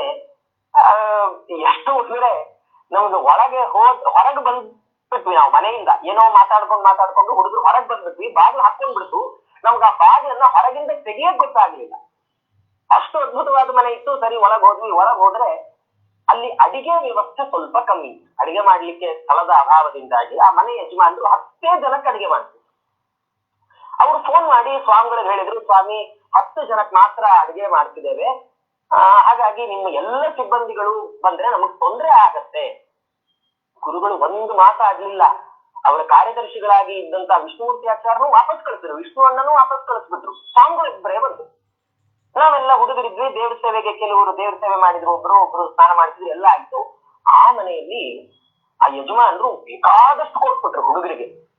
ಕೈ ತುಂಬಿ ಸಂಭಾವನೆ, ಒಂದು ದೊಡ್ಡ ಬ್ಯಾಗು, ಅದರಲ್ಲಿ ಎಲ್ಲ ಡ್ರೈ ಫ್ರೂಟ್ಸ್, ದ್ರಾಕ್ಷಿ, ಗೋಡಂಬಿಗಳು, ಆ ಪಂಚೆ, ಮತ್ತೆ ದಂಪತಿಗಳಿಗೆ ಕೊಡಬೇಕಾದ ಎಲ್ಲವನ್ನ ಕೊಟ್ಬಿಟ್ರು. ಸರಿ, ಸ್ವಾಮಿಗಳು ಅವರು ಬಹಳ ಗಮನಿಸೋರು ಇದನ್ನೆಲ್ಲ. ಸ್ವಾಮಿಗಳು ನೋಡಿದ್ರು, ತುಂಬಾ ಬೇಕಾದಷ್ಟು ಕೊಡುಗೆಯಲ್ಲಿ ದಾನ ಮಾಡಿದ್ದಾರೆ ಇವರು ಅಂತ ಬಹಳ ಸಂತೋಷಪಟ್ಟು ವಾಪಸ್ಸು ಬಿಡಾರಕ್ಕೆ ಬಂದ್ರು. ವುಡ್ಲ್ಯಾಂಡ್ಸ್ ಅವರ ಮನೆಯಲ್ಲಿ ಇಳ್ಕೊಂಡದ್ದು ಆ ಸಂದರ್ಭದಲ್ಲಿ ಚೆನ್ನೈಯಲ್ಲಿ. ಬಂದು ಮರುದಿವಸ ಅವತ್ತು ರಾತ್ರಿ ತುಂಬಾ ತಡ ಆಯ್ತು. ಬಂದು ಗುರುಗಳು ವಿಶ್ರಾಂತಿ ಹೋದ್ರು. ನಾವು ಬರೋಕ್ಕೊಳಗೆ ಉಳಿದ ಹುಡುಗರೆಲ್ಲ ಊಟ ಗೀಟ ಮಾಡಿ ಮಲಗ್ಬಿಟ್ಟಿದ್ರು. ನಾವು ಬಂದು ಮಲ್ಕೊಂಡ್ಬಿಟ್ಟು ಬೆಳಗಾಗೆದ್ದು ಸ್ವಾಮಿಗಳು ಪಾಠ ಕರೆದ್ರು. ಅವ್ರದ್ದು ಎಂದೂ ಬಿಡದೆ ಬೆಳಗ್ಗೆ ಎದ್ದ ಎದ್ದಾಗ ಒಂದು ಪಾಠ ಆಗ್ಬೇಕು. ಬೆಳಗ್ಗೆ ಸಾಧಾರಣ ಒಂದು 6:30 ಅಷ್ಟೊತ್ತಿಗೆ ಒಂದು ಪಾಠ ಮುಗ್ದೇ ಹೋಗಿರುತ್ತೆ ಸಾಮಾನ್ಯವಾಗಿ ಸಂಚಾರದಲ್ಲಿ. ಆ ಪಾಠಕ್ಕೆ ಕರೆದಾಗ ನಾವೆಲ್ಲ ವಿದ್ಯಾರ್ಥಿಗಳು ಹೋಗಿ ಕೂತ್ಕೊಂಡಾಗ ಸ್ವಾಮಿಗಳು ಅವ್ರಂದ್ರು ನನ್ನನ್ನ ಯಾರು ತಪ್ಪು ತಿಳ್ಕೊಳ್ಬೇಡಿ, ನಾನು ಹೀಗಾಗತ್ತೆ ಅಂತ ಅನ್ಕೊಂಡಿರ್ಲಿಲ್ಲ ಅಂತ ಮಾತು ಶುರು ಮಾಡಿ. ಎಲ್ಲ ಹುಡುಗರಿಗೆ ಗಾಬರಿ. ಯಾಕಂದ್ರೆ ಸ್ವಾಮಿಗಳು ಅದು ಎಷ್ಟು ದೊಡ್ಡ ವಯೋವೃದ್ಧರು, ಜ್ಞಾನವೃದ್ಧರು, ಮೇಲಾಗಿ ಎಂಥ ದೊಡ್ಡ ತಪಸ್ವಿಗಳು, ನನ್ನಿಂದ ಹೀಗಾಗೋಯ್ತು, ತಪ್ಪು ತಿಳ್ಕೊಳ್ಬೇಡಿ, ಯಾಕೆ ಏನಾಯ್ತು ಅಂದ್ರೆ ಸ್ವಾಮಿಗಳಂತಾರೆ, ಇಲ್ಲ ನನಗೆ ಆ ಮನೆಯಲ್ಲಿ ಅಷ್ಟೊಂದು ಸಂಭಾವನೆ, ಅಷ್ಟೊಂದು ದಾನಗಳನ್ನ ಕೊಡ್ತಾರೆ ಅಂತ ಗೊತ್ತಿರ್ಲಿಲ್ಲ. ನಿಮ್ಗೆಲ್ಲ ನಾನು ಅದನ್ನ ತಪ್ಪಿಸ್ಬಿಟ್ಟೆ. ಒಂದು ಕೆಲಸ ಮಾಡ್ತೀನಿ, ನಾನು ವಿಷ್ಣು ಹೇಳ್ತೀನಿ, ಇಲ್ಲಿಂದ ಮಠದಿಂದ ಅವ್ರು ಏನೇನು ಅವ್ರ ಮನೇಲಿ ಕೊಟ್ರೋ ಅದನ್ನ ಉಳಿದವ್ರಿಗೆ ನಾನು ಕೊಡಿಸ್ತೀನಿ ಅಂತಾರೆ ಸ್ವಾಮಿಗಳು. ನಮಗೆಲ್ಲ ಒಂದು ಕ್ಷಣ ಊಹಿಸ್ಲಿಕ್ಕೂ ಸಾಧ್ಯ ಇರ್ಲಿಲ್ಲ. ನಿಜವಾಗಿ ನಮ್ಮ ತಲೆಯಲ್ಲೇ ಆ ವಿಷಯ ಇರ್ಲಿಲ್ಲ. ಯಾಕೆಂದ್ರೆ ಅದು ಎಲ್ಲೋ ಹಾಗೆ ಬಹಳಷ್ಟು ಸರ್ತಿ ಆಗತ್ತೆ ಸಂಚಾರಗಳಿಗೆ ಹೋದಾಗ. ಮನೆ ಯಜಮಾನ್ರ ಒಂದು ಅದರ ಮನೆ ಯಜಮಾನ್ರ ಇದ್ರ ಮೇಲೆ ಅವ್ರು ಎಷ್ಟು ಜನಕ್ ಮಾಡ್ತಿರ್ತಾರೆ ಅದನ್ನೆಲ್ಲ ನೋಡ್ಕೊಂಡು ಸಹಜವಾಗಿ ಆಗುವಂತದ್ದು ನಮ್ಗಿದೆಲ್ಲ ತಲೆಯಲ್ಲೇ ಇಲ್ಲ. ಆದ್ರೆ ಗುರುಗಳು ಅದನ್ನ ನೆನಪಿಟ್ಟುಕೊಂಡು ಒಬ್ಬರಿಗೆ ಜಾಸ್ತಿ ಒಬ್ಬರಿಗೆ ಕಮ್ಮಿ ಆಗ್ಬಿಟ್ಟಿದೆ, ಹಾಗಾಗಬಾರ್ದು ಅಂತ ಹೇಳಿ ನಾನೇ ನಿಮಗೆ ಎಕ್ಸ್ಟ್ರಾ ಕೊಡಿಸ್ತೀನಿ, ಎಷ್ಟು ಅವ್ರು ಎಷ್ಟು ಕೊಟ್ಟಿದಾರೋ ಅಷ್ಟೇ ನಾನು ನಿಮಗೆ ಕೊಡಿಸ್ತೀನಿ ಅಂತ ಹೇಳಿದಾಗ ದಿಗ್ಭ್ರಾಂತಿ. ನಮ್ಗೆ ನಿದ್ದೆಗಣ್ಣಲ್ಲಿ ಪಾಠ ಕೂತವ್ರು ನಾವು ನಿದ್ದೆ ಹಾಳೆ ಹೋಗ್ಬಿಡ್ತು ಕ್ಷಣಾರ್ಧದಲ್ಲಿ. ಅಂತ ಮಾತನ್ನ ಸ್ವಾಮಿಗಳಿಂದ ನಾವು ಎಕ್ಸ್ಪೆಕ್ಟೇ ಮಾಡಿರ್ಲಿಲ್ಲ. ಅಷ್ಟು ಕರುಣಾಮಯಿಗಳು, ಅಷ್ಟು ಸಹೃದಯರು, ಅದ್ಭುತ ಗುರುಗಳ ವಿಷಯ. ಮತ್ತೆ ಹೀಗೆ ಮುಂದುವರಿತು ಸಂಚಾರ. ಒಮ್ಮೆ ಮಾನವಿ ಅಥವಾ ರಾಯಚೂರು, ಅದು ಊರು ನನಗೆ ಸರಿಯಾಗಿ ನೆನಪಾಗ್ತಾ ಇಲ್ಲ. ಅಲ್ಲಿ ಬಂದ್ವಿ. ಅಲ್ಲಿ ಬಂದಾಗ ರಾತ್ರಿ ಪೂಜೆ ಎಲ್ಲ ಆಯ್ತು. ಎಲ್ಲ ಆದಾಗ ಮಲ್ಕೊಳ್ಳಿಕ್ಕೆ ಮರುದಿವಸ ಬೆಳಗ್ಗೆ ಪಾಠ ಅಂತ ಹೇಳಿದ್ರು ಸ್ವಾಮಿಗಳು. ಸರಿ, ಮಲಗಲಿಕ್ಕೆ ಒಂದೇ ಮನೆಯಲ್ಲಿ ಸ್ವಾಮಿಗಳಿಗೂ ನಮಗೂ ಇಬ್ಬರಿಗೂ ವ್ಯವಸ್ಥೆ ಇರಲಿಲ್ಲ. ಒಂದು ಮನೆಯಲ್ಲಿ ಸ್ವಾಮಿಗಳು ಮಲಗಿದ್ರು. ನಮ್ಗೆಲ್ಲ ಹೇಳಿದ್ರು, ನೀವು ಇಲ್ಲೇ ಮಲ್ಕೊಳ್ರಿ, ಬೆಳಗ್ಗೆ ಪಾಠ ಮುಗಿಸ್ಕೊಂಡು ಇನ್ನೊಂದ್ ಮನೆಗೆ ಹೋಗುವಿಂತ್ರಿ. ನಾವೆಲ್ಲ ಅಂದ್ವಿ, ಇಲ್ಲ ಸ್ವಾಮಿ, ಈ ಮನೆ ತುಂಬಾ ಚಿಕ್ಕದಿದೆ, ಮಲ್ಕೊಳಕ್ ಆಗಲ್ಲ, ಇನ್ನೊಂದ್ ಮನೆ ಇದೆ ದೊಡ್ಡ ಮನೆ, ಅಲ್ಲಿಗೆ ಹೋಗ್ತೀವಿ. ಸ್ವಾಮಿಗಳು ಒಂದು 10 ಸರ್ತಿ ಹೇಳಿದಾರೆ ನಮ್ಗೆ, ಇಲ್ಲ ಹಾಗೆ ಹೋಗ್ಬೇಡಿ, ಬೆಳಗ್ಗೆ ಪಾಠಕ್ಕೆ ತಡ ಆಗತ್ತೆ, ಬೆಳಗ್ಗೆ ಪಾಠಕ್ಕೆ ಸರಿಗ್ ಬರ್ಬೇಕು ಅಂತ ಹೇಳಿದ್ರು. ನಮ್ದೊಂದು ಬಂಡದ ಹಿರಿಯ, ಎಲ್ಲ ಹುಡುಗಿರ್ತಾರಲ್ಲ, ಒಬ್ರು ಅಲಾರಾಮ್ ಇಲ್ದಿದ್ರೆ ಇನ್ನೊಬ್ರು ಅಲಾರಾಮ್ ಹೊಡೆಯುತ್ತೆ, ಎಚ್ಚರ ಆಗತ್ತೆ. ಹಾಗೆ ಅಂತ ಹೇಳಿ ನಾವೆಲ್ಲ ಹೋಗಿದ್ದೇವೆ. ಹೋಗಿ ಬೆಳಗ್ಗೆ 5ಕ್ಕೆ ಸರಿಯಾಗಿ ಎಲ್ಲ ಎದ್ದು ಈ ಮನೆಗೆ ಬಂದ್ವಿ. ಗುರುಗಳ ವಿಶ್ರಾಂತಿಯಲ್ಲಿದ್ದಂತಹ ಮನೆಗೆ ಬಂದ್ರೆ ಅವತ್ತು ಆಶ್ಚರ್ಯ, ಗುರುಗಳಿಂದ ವಿಶ್ರಾಂತಿಯಲ್ಲಿದ್ರು. ನಾವೆಲ್ಲ ಎಬ್ಬಿಸ್ಬೇಕು ಅಂತ ಹೋದಾಗ ಅಲ್ಲಿದ್ದ ಒಬ್ರು ಸಹಾಯಕರು, ಗುರುಗಳ ಸಹಾಯಕ್ಕಿದ್ದಂತಹ ಒಬ್ರು ಅವರಂದ್ರು, ಇಲ್ಲ ಗುರುಗಳು ಮಲ್ಕೊಳ್ಳೋದೇ ಅಪರೂಪ, ನಿನ್ನೆ ರಾತ್ರಿ ಫಲಾಹಾರ ಮಾಡುವಾಗ ಸಹಜವಾಗಿ ತಗೊಳ್ಳುವ ಮಾತ್ರೆ ತಗೊಂಡಿದ್ದಾರೆ, ಅದಕ್ಕೆ ನಿದ್ದೆ ಬಂದಿದೆ, ಮಲಗಲು ಬಿಡಿ ಪಾಪ, ಯಾಕೆ ಎಬ್ಬಿಸ್ತೀರಿ ಅಂತಂದ್ರು. ನಮಗೂ ಹೌದು ಪಾಪ, ಗುರುಗಳ ವಿಶ್ರಾಂತಿಗೆ ಹೋಗಿದ್ದೇ ನೋಡ್ಲಿಲ್ಲ. ಗುರುಗಳು ಅವರು ಇರುವಷ್ಟು ಕಾಲ ಅವಿಶ್ರಾಂತವಾದ ವ್ಯಾಪಾರ. ಸರಿ ಆಯ್ತು, ಗುರುಗಳು ವಿಶ್ರಾಂತಿಯಲ್ಲಿದ್ದಾರೆ, ಯಾಕೆ ಎಬ್ಬಿಸ್ಬೇಕು ಅಂತ ಸುಮ್ಮನಾದ್ವಿ. ಒಂದು 20 ನಿಮಿಷ ಕಳೀತು. 20 ನಿಮಿಷ ಕಳೆದು ಸುಮಾರು ಒಂದು 5:20 ಹೊತ್ತಿಗೆ ಎಚ್ಚರ ಆಗಿಬಿಡ್ತವ್ರು. ಎಚ್ಚರ ಆದ್ರೂ ನಾವೆಲ್ಲ ಎಚ್ಚರ ಆದ ತಕ್ಷಣ ಮೊಬೈಲ್ ನೋಡ್ತೇವೆ. ಅವ್ರು ಎಚ್ಚರ ಆದ ತಕ್ಷಣ ಗಡಿಯಾರ ನೋಡ್ತಾರೆ, ಅರ್ಧ ಗಂಟೆ ಲೇಟ್ ಆಗ್ಬಿಟ್ಟಿದೆ. ಅವ್ರ ಮುಖ ಹೇಗೆ ಆ ಕ್ಷಣಕ್ಕೆ ಕೆಂಪಾಯ್ತು ಅಂದ್ರೆ ಎದ್ದು ಆಚೆ ಬಂದ್ರು. ರೂಮಿಂದ ಆಚೆ ಬಂದು ನಾವೆಲ್ಲ ನಿಂತ್ಕೊಂಡಿದೀವಿ. ಸ್ವಾಮಿಗಳು ಬಂದ್ರು ಅಂತ ನಿಂತ್ರೆ ಎಲ್ಲರೂ ನೋಡಿ ಚೆನ್ನಾಗಿ ಬೈತಾ ಇದ್ದಾರೆ ಸ್ವಾಮಿಗಳು. ಎಷ್ಟೊತ್ತಿಗೆ ಅಂತ ಕೇಳಿದ್ದೆ ನಾನು, ಅದಕ್ಕೆ ಬೇರೆ ಮನೆಗೆ ಹೋಗ್ಬೇಡಿ ಮಲ್ಕೊಳಕ್ಕೆ ಅಂತ ಹೇಳಿದ್ರು. ನಾನು ಹೇಳಿದ್ರೆ ಅರ್ಥ ಆಗಲ್ಲ, ನನ್ ಮಾತು ಹೇಳಿ ಕೇಳ್ತಿದ್ರು. ಚೆನ್ನಾಗಿ ಬೈದು ಪಾಠಕ್ಕೆ ಕೂತ್ರು. ಪುಸ್ತಕ ಕೊಡು ಅಂದ್ರು. ನಮ್ಮ ಸ್ನೇಹಿತ ಒಬ್ಬ, ಸ್ವಾಮಿ ಯಾವ ಪಾಠ ಮಾಡ್ತೀರಿ, ಸಚ್ಚಿಂತನೆಯೋ ನಿಶ್ಚಿಂತನೆಯೋ ಅಂತ ಕೇಳಿದ. ಸ್ವಾಮಿಗಳು ಇದ್ದವರು ಯಾವ್ದು ಕೊಡಪ್ಪ ಅಂತ ಹೇಳಿ ಜೋರ್ ಮಾಡಿ ಪುಸ್ತಕ ಇಸ್ಕೊಂಡು ಅವರೇ ರಪರಪರಪರಪ ಪೇಜ್ ತೆಗೆದು ಒಂದು ಪತ್ರ ಪೂರ್ತಿ ಪಾಠ ಮಾಡಿದ್ದಾರೆ. ಸಾಧಾರಣ 1 ಗಂಟೆ ಪಾಠ. ಒಬ್ಬ ವಿದ್ಯಾರ್ಥಿಯ ಮುಖ ನೋಡಿಲ್ಲ, ತಲೆ ಬಗ್ಗಿಸಿ ಅದೇ ಸ್ಥಿತಿಯಲ್ಲಿ ಪಾಠ ಮಾಡಿದ್ದಾರೆ. ಆದ್ರೆ ಯಾವ ಪಂಕ್ತಿಗೂ ಅರ್ಥ ವ್ಯತ್ಯಾಸ ಮಾಡಿ ಆಗ್ಲಿ ಇವ್ರಿಗೆ ಇಷ್ಟೇ ಇವ್ರಿಗೆ ಆಸಕ್ತಿ ಇಲ್ಲ ನಾನೇನ್ ಪಾಠ ಮಾಡ್ಲಿ ಅಂತ ಆಗ್ಲಿ ಇಲ್ಲ. ಹೇಗೆ ಪ್ರತಿನಿತ್ಯ ಪಾಠವೋ ಹಾಗೇ ಪಾಠ ಆಗಿದೆ. ಬಹಳ ಚಿಟ್ಟಿನಿಂದ ಪಾಠ ಮಾಡಿದ್ದಾರೆ. ಚಿಟ್ಟಿನಿಂದ ಪಾಠ ಮಾಡಿದ್ರು. ಮರು ದಿವಸ ಅನಧ್ಯಯನ. ಅವ್ರು ಅಲ್ಲಿಂದ ಅವತ್ತು ಮುಗಿಸಿ ಭಿಕ್ಷೆ ಮುಗಿಸಿ ಬೆಳ್ಳಿಗೆ ಹೊರಟು ಬಿಟ್ರು. ನಮಗೆಲ್ಲ ಬಹಳ ಭಯ. ಯಾಕೆಂದ್ರೆ ನಾವು ಗುರುಗಳ ಆ ಹಂತದ ಸಿಟ್ಟನ್ನ ಎಂದೆಂದೂ ಕಂಡವರಲ್ಲ. ಗುರುಗಳು ಎಂದೂ ಸಿಟ್ಟು ಮಾಡ್ಕೊಂಡವರೇ ಅಲ್ಲ. ಈ ಜಗತ್ತಿಗೆ ಗೊತ್ತು ಅವ್ರ ಸಿಟ್ಟು ಅಂದ್ರೆ ಅದು ಯಾವುದೋ ಒಂದು ನಮಗ್ ಸಿಗಲಿಲ್ಲ ಅನ್ನುವ ಕಾರಣಕ್ಕಾಗಿ ಬಂದಂತಹ ಸಿಟ್ಟಲ್ಲ. ಇದು ಸಾತ್ವಿಕವಾದ ಕೋಪ. ಆದ್ರೆ ಅದನ್ನ ನೋಡಿ ನಮಗೆ ತಡೆಯಕ್ಕಾಗ್ಲಿಲ್ಲ. ನಾವು ಹೆದರ್ಬಿಟ್ವಿ. ಅದ್ರ ಜೊತೆಗೆ ಗುರುಗಳು ಸಿಗಲೂ ಇಲ್ಲ. ಇಡೀ ಒಂದು ದಿವಸ ದೆಹಲಿಗೆ ಪ್ರಯಾಣ ಮಾಡಿ ಮರು ದಿವಸ ವಾಪಸ್ ಬಂದರು. ನಾವು ಇಡೀ ಹಿಂದಿನ ದಿವಸ ನಮ್ಗೆ ಗುರುಗಳು ಬೈದು ಹೊರಟು ಬಿಟ್ಟಿದ್ದಾರೆ. ನಮ್ಮೇಲೆ ನಾವು ಗುರುಗಳಿಗೆ ಸಿಟ್ಟು ತರಿಸ್ಬಿಟ್ಟಿದ್ದೇವೆ. ಸಿಟ್ಟು ಮಾಡಿಕೊಂಡು ಗುರುಗಳು ಹೊರಟು ಬಿಟ್ಟಿದ್ದಾರೆ. ಒಂದು ಇಡೀ ದಿವಸ ನಮಗೆ ಸಿಗ್ಲೇ ಇಲ್ಲ. ನಮಗೆ ಬಹಳ ಹೆದರಿಕೆ. ಮರು ದಿವಸ ಮತ್ತೆ ಪಾಠ ಕರೆದ್ರು. ಆಗ ಮೊದಲನೇ ಸಾಲಲ್ಲಿ ಕೂತ್ಕೊಳ್ಳೋಕೆ ಯಾರೂ ತಯಾರಿಲ್ಲ. ಯಾಕಂದ್ರೆ ಸಿಟ್ಟು ಮಾಡ್ಕೊಂಡು ಹೋಗಿದ್ದಾರೆ. ಅದು ಅಂತ ಸಿಟ್ಟಲ್ಲಿ ಬರ್ತಿದ್ದೇವೆ ನಾವು. ಹೇಗೋ ಏನೋ ಅಂತ ವಿಚಾರ ಮಾಡ್ತಾ ಎಲ್ಲ ಹಿಂದಿಂದ ಕೂತ್ಕೊಳ್ತಾ ಇದ್ವಿ. ಗುರುಗಳು ಅಷ್ಟು ಅದ್ಭುತವಾದ ಅದು ಮುಖ ಸೌಮ್ಯವಾದ ಮುಖಮುದ್ರೆ ಗುರುಗಳದ್ದು. ಅವ್ರು ಬಂದು ಕೂತು ನೋಡಿದ್ರು ನಮ್ನೆಲ್ಲ. ಗೊತ್ತಾಗೋಯ್ತು ಗುರುಗಳಿಗೆ ಇವರೆಲ್ಲ ನಾವು ಸಿಟ್ ಮಾಡ್ಕೊಂಡಿದ್ದನ್ನು ನೋಡಿ ಹೆದರ್ತಾ ಇದ್ದಾರೆ ಅಥವಾ ಬೇಜಾರಾಗಿದ್ದಾರೆ ಗೊತ್ತಾಯ್ತು ಗುರುಗಳಿಗೆ. ಅವರು ನಮ್ಮನ್ನು ಸಮಾಧಾನ ಮಾಡ್ಲಿಕ್ಕೆ ಶುರು ಮಾಡಿದ್ರು. ಎಷ್ಟು ಅದ್ಭುತ ಅಂದ್ರೆ ನಮ್ಮ ಸಾಮಾನ್ಯವಾಗಿ ಮನೆಗಳಲ್ಲೋ ಅಥವಾ ಯಾರೋ ನಮಗೆ ತುಂಬಾ ಬೇಕಾದವರೇ ನಮ್ಮ ಸಂಬಂಧಿಕರೇ ಯಾರಾದ್ರೂ ನಾವು ಸ್ವಲ್ಪ ಗಲಾಟೆ ಮಾಡಿದ್ರೆ ತಡ್ಕೊಳ್ತಾರೆ. ತುಂಬಾ ಗಲಾಟೆ ಮಾಡಿ ಸಿಟ್ ಮಾಡ್ಕೊಂಡು ಹೋದ್ರೆ ಯಾಸಾಂಗತ್ಲೆ ಮಾತಾಡಲ್ಲ. ಇವ್ರು ಯಾವ ಜನ್ಮಕ್ಕೆ ನಮ್ಗೆ ತಂದೆ ತಾಯಿಗಳು. ಅವರು ಗುರುಗಳು ಏನ್ ಮಾಡಿದ್ರು, ನಾನ್ ನಿಮ್ಗೆ ಬೈದಿದ್ದು ತುಂಬಾ ಸಿಟ್ಟು ಬಂತ, ತುಂಬಾ ಬೇಸರ ಆಯ್ತಾ ಅಂತೆಲ್ಲ ವಿಚಾರಿಸ್ಕೊಂಡು ಯಾಕೆ ಬೈದೆ ಅನ್ನೋದು ನಾವು ಹೇಳಿದ್ವಿ. ಅವ್ರಂದ್ರು ನೀವು ಅರ್ಧ ಗಂಟೆ ನಾನು ಮಲಗಲಿ ಅಂತ ಬಿಟ್ಬಿಟ್ರಿ. ನಾನು ಆ ಅರ್ಧ ಗಂಟೆಯನ್ನ ಕವರ್ ಮಾಡಕ್ಕೆ, ಅರ್ಧ ಗಂಟೆಯಲ್ಲಿ ನಾನ್ ಮಾಡಬಹುದಾದ ಕೆಲಸಗಳನ್ನ ಕವರ್ ಮಾಡ್ಲಿಕ್ಕೆ ಇವತ್ತಿನ ತನಕ ನಾನು ಕಷ್ಟ ಪಡ್ತಾ ಇದ್ದೀನಿ ಅಂದ್ರು. ನಾವೆಲ್ಲ ನಮ್ಗೆಲ್ಲ ಅರ್ಧ ಗಂಟೆ ಲೆಕ್ಕಕ್ಕೆ ಇಲ್ಲ. ನಾವು ಅಲಾರಾಮ್ ಹೊಡೆದ್ರೆ ಆಫ್ ಮಾಡಿ ಅಲಾರಾಮು 8ಕ್ಕೆ ಇಟ್ಕೊಂಡ್ರೆ 9ಕ್ಕೆ ಹೇಳೋರು ನಾವು. ಅಂಥದ್ರಲ್ಲಿ ಸ್ವಾಮಿಗಳು ಅಷ್ಟು ಕರೆಕ್ಟ್ ಆಗಿ ಎದ್ದು ಮಾಡಿದ್ದು. ನಾನು ಅದಕ್ಕೋಸ್ಕರ ನಂಗೆ ಸಿಟ್ಟು ಬಂತು ಆ ಕ್ಷಣಕ್ಕೆ. ಯಾರು ಬೇಸರ ಮಾಡಬೇಡಿ ಅಂತ ಅವರು ನಮ್ಮನ್ನ ಅಷ್ಟು ವಿದ್ಯಾರ್ಥಿಗಳು ಇವರು ಏನ್ ಲೆಕ್ಕ, ನಾನ್ ಪಾಠ ಮಾಡಿದ್ರು ಉಂಟು ಇಲ್ದಿದ್ರಿಲ್ಲ ಇವ್ರಿಗೆ ಅನ್ನುವ ಭಾವನೆಯನ್ನು ಎಂದೂ ತೋರ್ಪಡಿಸ್ತಿಲ್ಲ. ಎಂದೂ ನಮ್ಗೆ ಅವ್ರು ಯಾರೋ ಬಹಳ ದೊಡ್ಡವರು, ನಮ್ಮಿಂದ ತುಂಬಾ ದೂರದಲ್ಲಿದ್ದಾರೆ ಅಂತ ಅನ್ನಿಸ್ಲಿಕ್ಕೆ ಬಿಡ್ಲೇ ಇಲ್ಲ. ಅವರು ನಮ್ಮನ್ನೆಲ್ಲ ಕರ್ಕೊಂಡು ತುಂಬಾ ಮಂದಿ ಇವತ್ತು ಹೇಳ್ತಾರೆ ವಿದ್ಯಾಪೀಠದಲ್ಲಿ ಓದೋರು, ಇವತ್ತು ನಾನು ವಿದ್ಯಾಪೀಠಕ್ಕೆ ಬರದಿದ್ರೆ, ನಾನು ಇವತ್ತು ಸ್ವಾಮಿಗಳ ಹತ್ರ ಕೇಳದಿದ್ರೆ ಜಗತ್ತಲ್ಲಿ ನನಗೆ ಯಾರು ಸುಧಾಮಂಗಳ ಮಾಡ್ತಿರ್ಲಿಲ್ಲ. ಜಗತ್ತಲ್ಲಿ ನನ್ನನ್ನು ಯಾರು ರೆಕಗ್ನೈಸೇ ಮಾಡ್ತಿರ್ಲಿಲ್ಲ. ನಾನು ಜಗತ್ತಲ್ಲಿ ಗುರುತಿಸ್ಕೊಳ್ಳಕ್ಕೆ ಸಾಧ್ಯ ಇರ್ತಿರ್ಲಿಲ್ಲ ಇವತ್ತು ವಿದ್ಯಾಪೀಠದಲ್ಲಿ ಸ್ವಾಮಿಗಳ ಹತ್ರ, ಸ್ವಾಮಿಗಳ ಆಶ್ರಯದಲ್ಲಿ ಇದ್ದೇ ಇದ್ರೆ ಅಂತ ಬಹಳಷ್ಟು ಮಂದಿ ಹೇಳ್ತಾರೆ. ಅದ್ರಲ್ಲಿ ನಾವೆಲ್ಲರೂ ಕೂಡ ಒಬ್ರು. ಮತ್ತೊಮ್ಮೆ ಸಂಚಾರಕ್ಕೆ ಮುಂದುವರಿತಾ ಇತ್ತು. ಮುಂದುವರೆದಾಗ ನಾವು ಗದುಗಿಗೆ ಸಂಚಾರಕ್ಕೆ ಹೋದ್ವಿ. ಗದುಗಿನಲ್ಲಿ ಅವತ್ತೆಲ್ಲ ಪೂಜೆ ಭಿಕ್ಷೆ ಆಯ್ತು ವೀರನಾರಾಯಣ ದೇವರ ಸನ್ನಿಧಿಯಲ್ಲಿ. ಆದ್ಮೇಲೆ ಗುರುಗಳದ್ದೊಂದು ಆಶೀರ್ವಚನ ಅನುಗ್ರಹ ಸಂದೇಶ ಅದ್ಭುತವಾದ ಮಾತು. ಗುರುಗಳ ಮಾತು ಅಂದ್ರೆ ಅದಕ್ಕೆ ದೃಷ್ಟಾಂತವೇ ಸಾಧ್ಯ ಇಲ್ಲ. ಅವರು ಆಡುವ ಪ್ರತಿಯೊಂದು ಮಾತಿಗೂ ಚಪ್ಪಾಳೆ ತರ್ತೀವಿ. ನಮ್ಮಲ್ಲೆಲ್ಲ ನಾವ್ ಯಾವ್ದಾದ್ರು ಮಾತನ್ನು ನಿಲ್ಲಿಸಿದ್ರೆ ಚಪ್ಪಾಳೆ ತರ್ತಾರಪ್ಪ ಅಂತೂ ನಿಲ್ಲಿಸ್ದ. ಆದ್ರೆ ಗುರುಗಳಾಡಿದ್ರೆ ಪ್ರತಿಯೊಂದು ಮಾತಿಗೂ ಚಪ್ಪಾಳೆ ತರ್ತಾ ಇತ್ತು. ಅದ್ಭುತವಾದ ಉಪನ್ಯಾಸ ಅವತ್ತು ಬದುಕಿನಲ್ಲಂತೂ ಬರೀಲಿಕ್ಕೆ ಸಾಧ್ಯ ಇತ್ತು.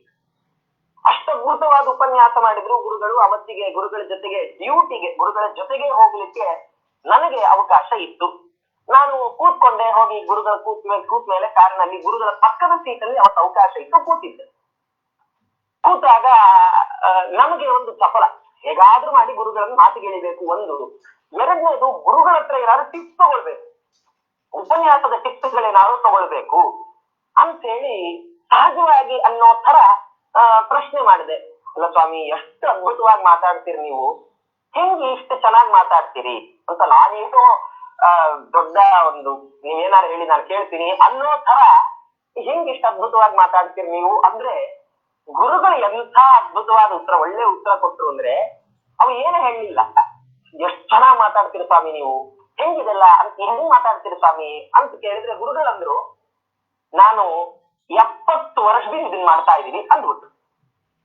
ಆ ಒಂದು ಮಾತಿನಲ್ಲಿ ಎಷ್ಟು ಅರ್ಥಗಳು ಅಂದ್ರೆ, ನಾನು 70 ವರ್ಷದಿಂದ ಮಾಡ್ತಾ ಇದ್ದೀನಿ, ನೀನ್ ಇಷ್ಟು ಬೇಕಾದ್ರೆ ಅದನ್ನ ಕಾಪಿ ಹೊಡೆಯಕ್ ಟ್ರೈ ಮಾಡ್ತೀಯಾ ಅನ್ನೋದು ಒಂದು ಅಭಿಪ್ರಾಯ. ಹೀಗೆ ಇನ್ನೂ ಬೇಕಾದಷ್ಟು ಆ ಒಂದು ಮಾತಿನಿಂದ ನಾವು ಏನೋ ಒಂದು ಟಿಪ್ಸ್ ಕೊಡ್ತಾರೆ, ನಮಗೇನೋ ಮುಂದೆ ನಾವು ಅದನ್ನ ಕಾಪಿ ಹೊಡಿಬಹುದು, ಆ ಥರದ್ದು ಏನೋ ಒಂದು ಕೊಡ್ತಾರೆ, ನಮಗೊಂದೇನೋ ಹೇಳ್ತಾರೆ, ಟೆಕ್ನಿಕ್ ಹೇಳ್ಕೊಡ್ತಾರೆ ಅಂದ್ರೆ ಗುರುಗಳದ್ದು ಒಂದೇ ಉತ್ತರ, ಎಲ್ಲ ಓದಿ ಓದಿ ಅನುಭವದಿಂದ ಬರ್ಬೇಕು, ಮತ್ತೊಬ್ರು ನೋಡಿ ಕಾಪಿ ಮಾಡ್ಲಿಕ್ಕೆ ಹೋದ್ರೆ ಅದು ಯಾವಾಗ್ಲೂ ಹಾಳಾಗ್ಬಿಡುತ್ತೆ ಅನ್ನೋ ರೀತಿಯ ಉತ್ತರವನ್ನ ಕೊಟ್ರು. ಬಹಳ ಆಶ್ಚರ್ಯ ಇತ್ತು. ಆಮೇಲೆ ಮತ್ತೊಮ್ಮೆ ಹೀಗೆ ಸಂಚಾರಕ್ಕೆ ಹೋಗ್ತಾ ಇದ್ವಿ. ಗೋಕಾಕದಿಂದ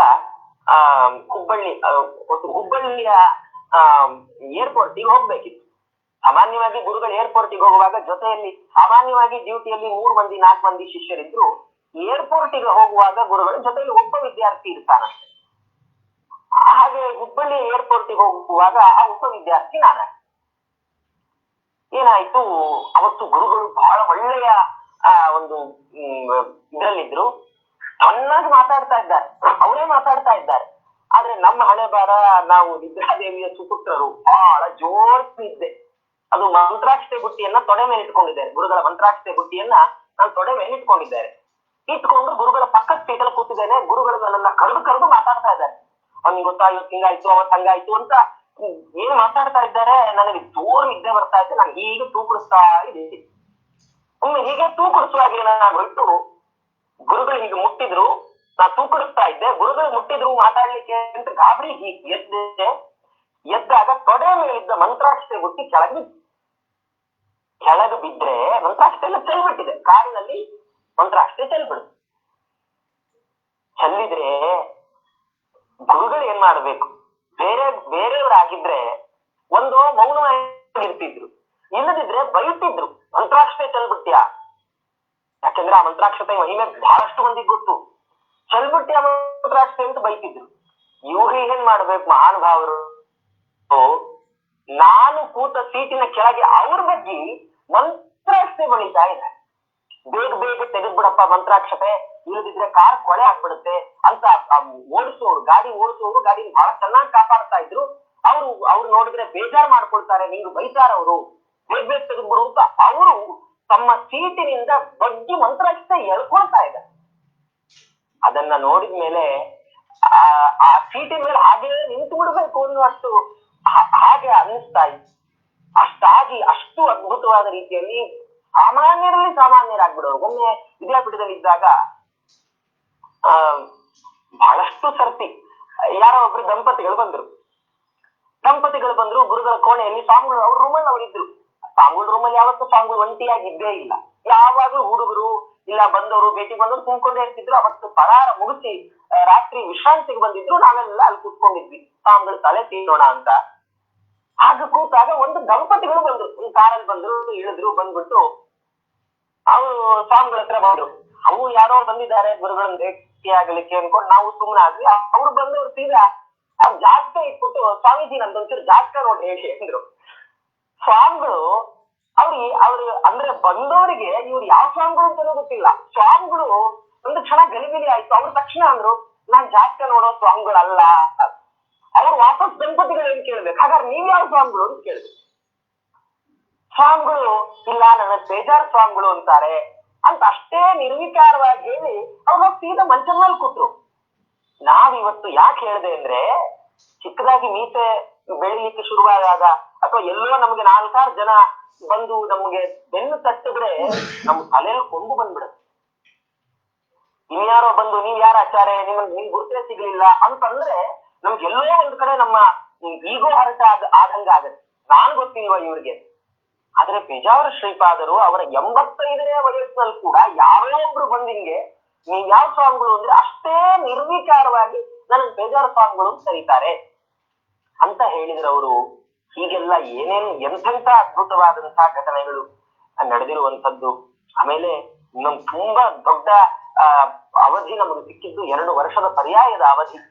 ಅದು ಮಾತ್ರ ಪರಮಾತ್ಮನ ವಿಶೇಷ ಅನುಗ್ರಹ, ಗುರುಗಳ ಕಾರುಣ್ಯ, ಅದನ್ನು ಮರಿಲಿಕ್ಕೆ ಸಾಧ್ಯ ಇಲ್ಲ. ಒಂದೊಂದು ಪರ್ಯಾಯದಲ್ಲಿ ಪ್ರತಿಯೊಂದು ದಿವಸ ಒಂದೊಂದು ಹೊಸದು ಏನೋ ಒಂದು ಗುರುಗಳ ಮಹಿಮೆ, ಅವರ ಮಹಾತ್ಮೆ ನಮ್ಗೆ ಅರಿವಾಗ್ತಾ ಇತ್ತು. ಪರ್ಯಾಯದ ಮೊದಲನೇ ದಿವಸ, ಹಿಂದಿನ ದಿವಸ ಅನೇಕ ಕಾರ್ಯಕ್ರಮಗಳು ಮುಗಿದಿದ್ದಾವೆ. ಅದನ್ನೆಲ್ಲ ಮುಗಿಸ್ಕೊಂಡು ಬರೋ ಹೊತ್ತಿಗೆ ನಮ್ಗೆ ನಿಂತ್ಕೊಳ್ಳಿಕ್ಕಾಗದೆ ಇರೋಷ್ಟು ಸುಸ್ತಾಗಿದೆ, ಅಷ್ಟು ಸುಸ್ತಾಗಿದೆ. ಹಾಗಿದ್ದಾಗ ನಾವೆಲ್ಲ ಬಂದು ಮಲ್ಕೊಳ್ಬೇಕು ಅಂತ ಯೋಚನೆ ಮಾಡ್ತಾ ಇದ್ವಿ. ಅಯ್ಯೋ ಇನ್ನೇನ್ ಮೆರವಣಿಗೆ ಶುರು ಆಗ್ಬಿಡುತ್ತೆ, ಮೆರವಣಿಗೆ ಹೋಗ್ಬೇಕು ಅಂತ ಬಂದ್ವಿ. ಗುರುಗಳು ನಮ್ದಾದ ಮೇಲೆ ಬಂದವರು, ನಾವು ಬರೋಕ್ ಮುಂಚೆ ಮೆರವಣಿಗೆ ಮುಗಿಸ್ಕೊಂಡ್ ಬಂದು ದಂಡತೀರ್ಥ ಸ್ನಾನನೂ ಮುಗಿಸ್ಕೊಂಡ್ ಬಂದ್ಬಿಟ್ಟಿದ್ದಾರೆ. ನಾವಿನ್ನು ಮೆರವಣಿಗೆಗೆ ಹೋಗ್ತಾ ಇದ್ವಿ. ಇಷ್ಟು ಅದ್ಭುತವಾದ ಚಟುವಟಿಕೆಯಿಂದ ಇದ್ದಂಥವು ಪೂಜ್ಯ ಶ್ರೀಪಾದರು. ನನ್ನ ಮೇಲಂತೂ ವೈಯಕ್ತಿಕವಾಗಿ ವಿಶೇಷ ಅನುಗ್ರಹ, ಬಹಳ ದೊಡ್ಡ ಅನುಗ್ರಹ ಶ್ರೀಪಾದರದೊಮ್ಮೆ ಪರ್ಯಾಯದಲ್ಲಿ ತುಂಬಾ ಜ್ವರ ಬಂದ್ಬಿಡು, ತುಂಬಾ ಜ್ವರ. ಅದು ಕೃಷ್ಣಾಷ್ಟಮಿಯ ಸಂದರ್ಭ, ಬಹಳ ಜ್ವರ ಬಂದು ಒಂದ್ 2 ದಿವಸ 3 ದಿವಸ ಗುರುಗಳು ಗಮನಿಸಿ ಕೇಳಿದ್ದಾರೆ, ಐತ್ರೆ ಎಲ್ಲಿ? ಅವರು ಇಲ್ಲ ಸ್ವಾಮಿ, ನಮ್ಮ ಹುಡುಗರು ಇಲ್ಲ, ಹಿಂಗೆ ಜ್ವರ ಬಂದಿದೆ ಅಂತ ಹೇಳಿದಾಗ ಗುರುಗಳು ತಾವೇ ಸ್ವತಃ ಆ ವಿದ್ಯಾರ್ಥಿಯನ್ನ ಕರೆದು ಗಂಧ ಕೊಟ್ಟು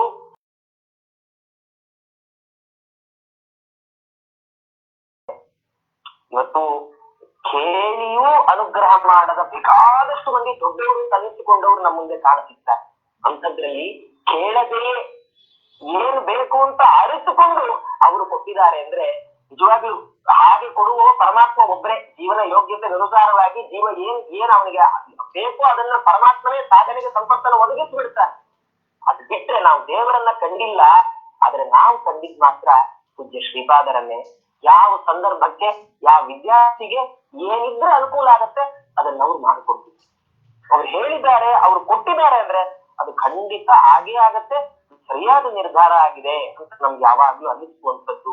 ಅದು ಹಾಗೆ ನಡೆದಿತ್ತು ಕೂಡ. ಗುರುಗಳಿಗೆ ಪರ್ಯಾಯದ ಮಧ್ಯದಲ್ಲಿ ಅವರಿಗೆ ಆರೋಗ್ಯ ಸ್ವಲ್ಪ ವಿಷಮಿಸಿತ್ತು, ಆರೋಗ್ಯ ಅವರದ್ದು ಸರಿ ಆಗ್ಲಿಲ್ಲ. ಆ ಸಂದರ್ಭದಲ್ಲಿ ಅವರು ನೆಲದ ಮೇಲೆ ಕುತ್ಕೊಳ್ತಿರ್ಲಿಲ್ಲ, ಕುರ್ಚಿಯಲ್ಲಿ ಚೇರಿನ ಮೇಲೆ ಕೂತ್ಕೊಂಡು ಅವರು ತಮ್ಮ ಆನ್ಹಿಕಗಳನ್ನ, ಅವರು ಉಳಿದ ಎಲ್ಲ ಕೆಲಸಗಳನ್ನ ಚೇರ್ ಮೇಲೆ ಕೂತ್ಕೊಂಡು ಮಾಡ್ತಾ ಇದ್ದಂತ ಸಂದರ್ಭ. ಎಷ್ಟು ಅಂದ್ರೆ ಸರ್ವಜ್ಞ ಪೀಠದ ಮೇಲೆ ಕೂತ್ಕೊಂಡು, ಸಿಂಹಾಸನದಲ್ಲಿ ಸರ್ವಜ್ಞ ಪೀಠದ ಮೇಲೆ ಕೂತ್ಕೊಂಡು ಜಪಾದಿಗಳನ್ನು ಮಾಡ್ತಿದ್ದವರು ಆರೋಗ್ಯ ವಿಷಮ ಆಯಿತು ಅಂತ ಹೇಳಿ ಅವರು ತಾವು ಅಲ್ಲಿಂದ ಹೊರಗೆ ಬಂದು ಚೇರ್ ಮೇಲೆ ಕೂತ್ಕೊಂಡು ಅವರು ಆನ್ಹಿಕವನ್ನ ಮಾಡ್ತಾ ಇದ್ದಂಥವ್ರು. ಅಂತ ಸಂದರ್ಭದಲ್ಲಿ ಒಮ್ಮೆ ನಮಗೊಂದು ಸ್ಪರ್ಧೆ ಬಂತು. ಉಡುಪಿಯಲ್ಲಿ ಸಂಸ್ಕೃತ ವಿಶ್ವವಿದ್ಯಾಲಯದಿಂದ ಒಂದು ಸ್ಪರ್ಧೆ ಆಯೋಜನೆ ಆಗಿತ್ತು, ರಾಜ್ಯ ಮಟ್ಟದ ಸ್ಪರ್ಧೆ. ಆ ಸ್ಪರ್ಧೆಗೆ ಹೋಗುವ ಮುನ್ನ ಗುರುಗಳಿಗೆ ನಮಸ್ಕಾರ ಮಾಡಿ ಮಂತ್ರಾಕ್ಷತೆ ತಗೊಂಡು ಹೋಗ್ಬೇಕು. ಮಂತ್ರಾಕ್ಷತೆ ತಗೊಂಡು ಹೋಗ್ಬೇಕು ಅಂತ ಬಂದ್ರು. ಗುರುಗಳ ಆನ್ಹಿಕದಲ್ಲಿದ್ರು, ಇನ್ನು ಬಿಟ್ರೆ ಮಹಾಪೂಜೆಗೆ ಹೋಗ್ಬಿಡ್ತಾರೆ ಅಂತ ಹೇಳಿ ಸರಿ ಅಂತ ಆಗ್ಲೇ ನಮಸ್ಕಾರ ಮಾಡಿದ್ವಿ. ಸ್ವಾಮಿ ಸ್ಪರ್ಧೆ ಇದೆ, ಹೌದಾ, ಬಹಳ ಸಂತೋಷ, ಸ್ವಾಮಿ ಮಂತ್ರಾಕ್ಷತೆ ಬೇಕು, ಹೌದಾ ಅಂತ ಹೇಳಿ ಅಲ್ಲೇ ಪಕ್ಕದಲ್ಲಿ ಮಂತ್ರಾಕ್ಷತೆ ಬುಟ್ಟಿ ಇತ್ತು, ತೆಗೆದು ಕೊಟ್ಬಿಟ್ರು. ಅದೇನು ಅನ್ನಿಸ್ತೋ ಗುರುಗಳಿಗೆ ಗೊತ್ತಿಲ್ಲ. ಅವ್ರ ಕಾರುಣ್ಯ, ಅವರ ಅದ್ಭುತ, ಅದು ಹೆಂಗೆ ಹೇಳಲಿಕ್ಕೆ ಸಾಧ್ಯ ಇಲ್ಲ. ಅವ್ರು ಮಂತ್ರಾಕ್ಷತೆ ಕೊಟ್ರು, ಒಂದ್ಸರಿ ಕೊಟ್ಬಿಟ್ಟು ನಾವು ತಿರುಗಿ ಹೊರಟವ್ರನ್ನ ಒಂದ್ ನಿಮಿಷ ಇರು ಅಂತ ನಿಲ್ಲಿಸಿ ಕೈಯಲ್ಲಿ ಒಂದು ಮುಷ್ಟಿ ಮಂತ್ರಾಕ್ಷತೆ ತಗೊಂಡು ಆ ಹೊರಗೆ ಎಲ್ಲಿ ಕೂತಿದ್ರು ಅಲ್ಲಿಂದ ಎದ್ದು ಸಿಂಹಾಸನಕ್ಕೆ ಹೋಗಿ ಸರ್ವಜ್ಞ ಪೀಠದ ಮೇಲೆ ಕೂತು ಮತ್ತೊಮ್ಮೆ ಮಂತ್ರಾಕ್ಷತೆ ಕೊಟ್ಟು. ದೇವರು ಎಂಥ ಇಚ್ಛೆ, ಗುರುಗಳ ಸಾಮರ್ಥ್ಯ ಎಷ್ಟು ದೊಡ್ಡದು ಅಂದ್ರೆ ಪರಮಾತ್ಮನ ಅನುಗ್ರಹದಿಂದ ನಾನು ಅಲ್ಲಿ ತನಕ ಸುಮಾರು 3 ವರ್ಷ ಹೋಗಿದ್ದೆ ಸ್ಪರ್ಧೆಗಳಿಗೆ. ಇಲ್ಲಿ ಗೆಲ್ತಿದ್ದೆ, ಕರ್ನಾಟಕದಲ್ಲಿ ಗೆದ್ದು ರಾಷ್ಟ್ರಕ್ಕೆ ಹೋದಾಗ ಅಲ್ಲಿ ಸೋತು ಬರ್ತಾರೆ. ಆದ್ರೆ ಆ ಗುರುಗಳಲ್ಲಿ ಎಂಥ ಪರಮಾತ್ಮನ ಪ್ರೇರಣೆ ಕೆಲಸ ಮಾಡ್ತು. ಗುರುಗಳ ಕೈಯಿಂದ ಅವ್ರು ಬಂದು ವಾಪಸ್ ಸರ್ವಜ್ಞ ಪೀಠದಲ್ಲಿ ಕೊಟ್ಟರು. ಆ ಸರ್ತಿ ರಾಷ್ಟ್ರವೇ ಗೆಲ್ಲುವಾಯ್ತು. ಬಂದು ಗುರುಗಳಿಗೆ ಹೇಳಿದಾಗ, ಸ್ವಾಮಿ ನೀವು ಹಿಂಗೆ ಮಂತ್ರಾಕ್ಷತೆ ಕೊಟ್ಟು ಮತ್ತೊಮ್ಮೆ ಸರ್ವಜ್ಞ ಪೀಠದಲ್ಲಿ ಬಂದು ಮಂತ್ರಾಕ್ಷತೆ ಕೊಟ್ಟಿದ್ದೀರಿ, ಎಲ್ಲ ಒಳ್ಳೇದಾಯ್ತು ಸ್ವಾಮಿ ಅಂದಾಗ ಅವ್ರು ನಕ್ಬಿಟ್ಟು, ಅಯ್ಯೋ ನಂದೇನಿಲ್ಲಪ್ಪ, ಅದೆಲ್ಲ ಮಧ್ವಾಚಾರ ಕೂತ್ ಸಿಂಹಾಸನದ ಮಹಿಮೆ ಅಂದ್ಬಿಟ್ಟು.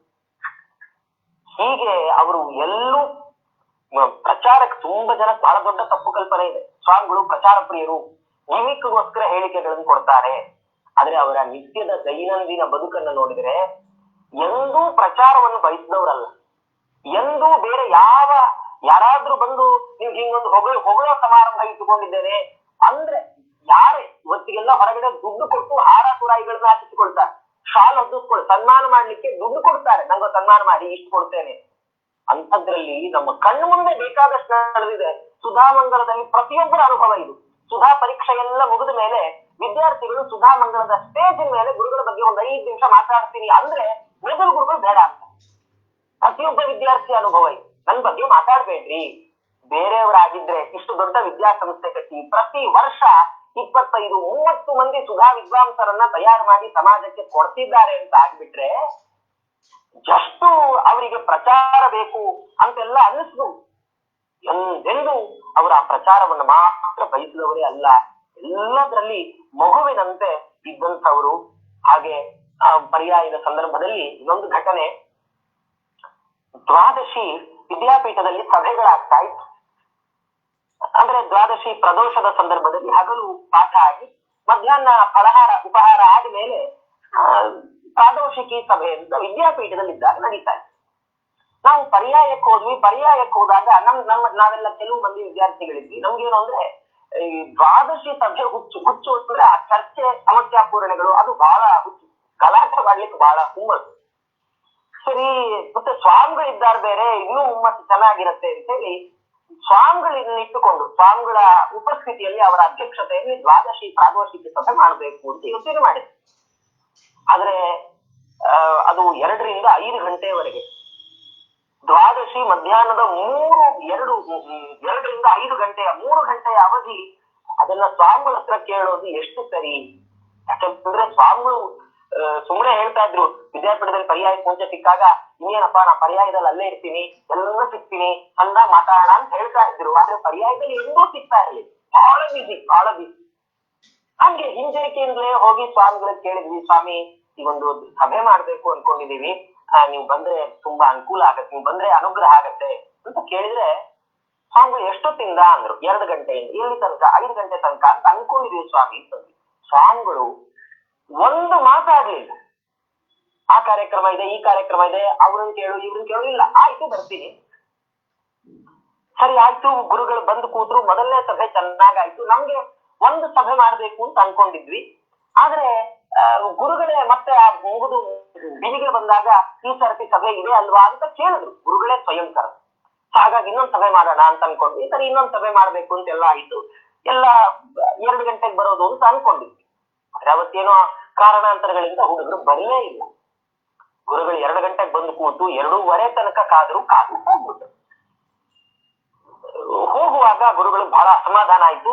ಅವ್ರು ಸಿಟ್ಟು ಮಾಡ್ಕೊಂಡು, ನಾನು ಅರ್ಧ ಗಂಟೆ ನಾನು ಕಾದು ಬಿಟ್ಟಿದ್ದೇನೆ, ಎಷ್ಟು ಸಮಯ ನಮ್ಗೆ ವ್ಯರ್ಥ ಆಗತ್ತೆ, ಇದೆ ಅಂತ ಹೇಳ್ಬೇಕು, ಇಲ್ಲ ಅಂದ್ರೆ ಇಲ್ಲ ಅಂತ ಹೇಳ್ಬೇಕು, ಹೀಗ್ ಕಾಯ್ಸೋದ ನಮ್ಮನ್ನ ಅಂತಂದ್ರು. ನಮಗೂ ಹೆಚ್ಚಾಯ್ತು. ಹೌದಲ್ಲ, ಗುರುಗಳ ಸಮಯವನ್ನ ಹೀಗೆ ಹಾಳು ಮಾಡೋದು ಅರ್ಥ ಇಲ್ಲ, ತುಂಬಾ ಬೇಸರ ಮಾಡಿಸ್ತೀನಿ ಗುರುಗಳಿಗೆ ಅಂತ ಹೇಳಿ ಆಮೇಲೆ ಗುರುಗಳ ಹತ್ರ ಹೋದ್ರು. ನಾವೆಲ್ಲ ಹೋಗಿ, ಸ್ವಾಮಿ ಕ್ಷಮಿಸ್ಬೇಕು, ನಿಮ್ ಸಮಯ ವ್ಯರ್ಥ ಆಗೋಯ್ತು, ನಿಮ್ಗೆ ತುಂಬಾ ತೊಂದರೆ ಆಯ್ತು ಅಂದ್ರೆ ಗುರುಗಳಂದ್ರು, ಅಯ್ಯೋ ಇದೆಲ್ಲ ಇರತ್ತಪ್ಪ, ಇನ್ನೊಂದ್ಸರ್ತಿ ಸಭೆ ಮಾಡ್ಬೇಕು, ಸಭೆ ನಿಲ್ಬಾರ್ದು, ಯಾವುದೋ ವಿಘ್ನ ಬರುತ್ತೆ ಅಂತ ಹೇಳಿ ಒಳ್ಳೆ ಕೆಲಸ ಬಿಟ್ಬಿಡೋದಾ, ಅದೆಲ್ಲ ಬಿಡಬೇಡಿ ಅಂತ ಹೇಳಿ ಅವರೇ ಸ್ವಯಂ ಸ್ಫೂರ್ತಿಯಿಂದ ಪ್ರತಿ ಸರ್ತಿ ಕೇಳೋರು, ಈ ಸರ್ತಿ ಸಭೆ ಇದೆಯಾ, ಈ ಸರ್ತಿ ಸಭೆ ಇದೆಯಾ. ನಾವ್ ಬಿಟ್ಟು ಬಿಡ್ತಿದ್ವೇನೋ. ಗುರುಗಳು ಹಾಗೆ ಕೇಳಿ ಕೇಳಿ ಪ್ರೇರಕ ಶಕ್ತಿ. ಹೇಗೆ ಅಂದ್ರೆ ಪರಮಾತ್ಮ ಒಳಗೆ ನಿಂತು ಪ್ರೇರಣೆ ಮಾಡ್ತಾನೆ, ಹೊರಗಿನಿಂದ ನಾವು ಕೆಲಸ ಮಾಡ್ಬೇಕು. ಆದ್ರೆ ಗುರುಗಳ ವಿಷಯದಲ್ಲಿ ವ್ಯತ್ಯಾಸ ವಿಪರೀತ. ಅಂದ್ರೆ ಅವರೇ ಪ್ರೇರಣೆ ಮಾಡುವವರು, ಅವರೇ ಕೈ ಹಿಡ್ಕೊಂಡು ಕೆಲಸನೂ ಮಾಡ್ತವ್ರು. ಇದು ಮಾಡು, ನಿನ್ ಕೈಲಾಗತ್ತೆ, ಇದು ಮಾಡು ಮಾಡು ಮಾಡು ಅಂತ ಹೇಳಿ ಅವರಿಗೆಲ್ಲ ವಿಧವಾದ ಶಕ್ತಿಯಾಗಿ ಗುರುಗಳೇ ನಿಂತ್ಕೊಂಡಿರ್ತಿದ್ರು. ಪರ್ಯಾಯ 2 ವರ್ಷ ಮುಗಿಯುವ ಸಂದರ್ಭ. ಹಿಂದಿನ ದಿವಸ ಇಡೀ ರಾತ್ರಿ ಸರ್ವಜ್ಞ ಪೀಠದಲ್ಲೇ ಕೂತಿದ್ದಾರೆ. ಸಾಧಾರಣ 1:15-2 ಗಂಟೆ ತನಕ ಸರ್ವಜ್ಞ ಪೀಠದಲ್ಲೇ ಕೂತ್ ಜಪ ಮಾಡ್ತಾ ಇದ್ದಾರೆ. ನಂಗೆಲ್ಲ ಬಹಳ ಆಶ್ಚರ್ಯ ಆಯ್ತು. ಅದನ್ನ ಹೀಗೆ ಒಬ್ರು ಹಿರಿಯ ವಿದ್ವಾಂಸರ ಹತ್ರ ಹಂಚ್ಕೊಂಡಾಗ ಅವ್ರಂದ್ರು, ಅಯ್ಯೋ ಈ ಸರ್ತಿ ಅವರಿಗೆ ಎದ್ದು ಹೋಗಿ ಬರ್ಲಿಕ್ಕೆ ಆಗೋಲ್ಲ ಅನ್ನೋ ಕಾರಣ ಸರ್ವಜ್ಞ ಪೀಠದಲ್ಲಿ ಕೂತಿದ್ದಾರೆ. 4ನೇ ಪರ್ಯಾಯದ ಕೊನೆ ರಾತ್ರಿ ಕೂತ್ಕೊಂಡು ಅವ್ರು ಹೇಳಿದ್ರು, 4ನೇ ಪರ್ಯಾಯ ಮುಗಿಯುವ ಹೊತ್ತಿಗೆ ಅವ್ರು ಸರ್ವಜ್ಞ ಪೀಠದಲ್ಲಿ ಕೂತ್ಕೊಳ್ಳೋರು, 10 ನಿಮಿಷ ಕೂತ್ ಜಪ ಮಾಡೋದು, ಆಮೇಲೆ ಎದ್ದು ಹೋಗ್ಬಿಡೋದು ಕೃಷ್ಣನ ದೇವಸ್ಥಾನ. ಇಡೀ ರಾತ್ರಿ ಕೃಷ್ಣನ ದೇವಸ್ಥಾನದ ಗರ್ಭಗುಡಿ ಬೀಗ ಹಾಕಿಲ್ಲ. ಎದ್ದು ಹೋಗೋರು ಹೋಗಿ ಕೃಷ್ಣನ್ ಒಂದು ತುಳಸಿ ಹಾಕಿ ಕೈ ಮುಗಿದು ಕೃಷ್ಣನನ್ನ ನೋಡ್ತಾ ನಿಂತ್ಕೊಳ್ಳೋದು. ಮತ್ತೊಂದು 10 ನಿಮಿಷ ಬರೋದು, ಸರ್ವಜ್ಞ ಪೀಠದಲ್ಲಿ ಕುತ್ಕೊಳ್ಳೋದು, ಮತ್ತೆ ಎದ್ದು ಹೋಗೋದು. ಎದ್ದು ಹೋಗಿ ಕೃಷ್ಣನ್ ಮುಂದೊಂದು ತುಳಸಿ ದಳ ಇಟ್ಟು ಕೈ ಮುಗಿದು ನಿಂತ್ಕೊಂಡು ಕೈ ಮುಗಿದು ನಿಂತ್ಕೊಳ್ಳೋದು, ಕೃಷ್ಣನ್ನೇ ನೋಡೋದು.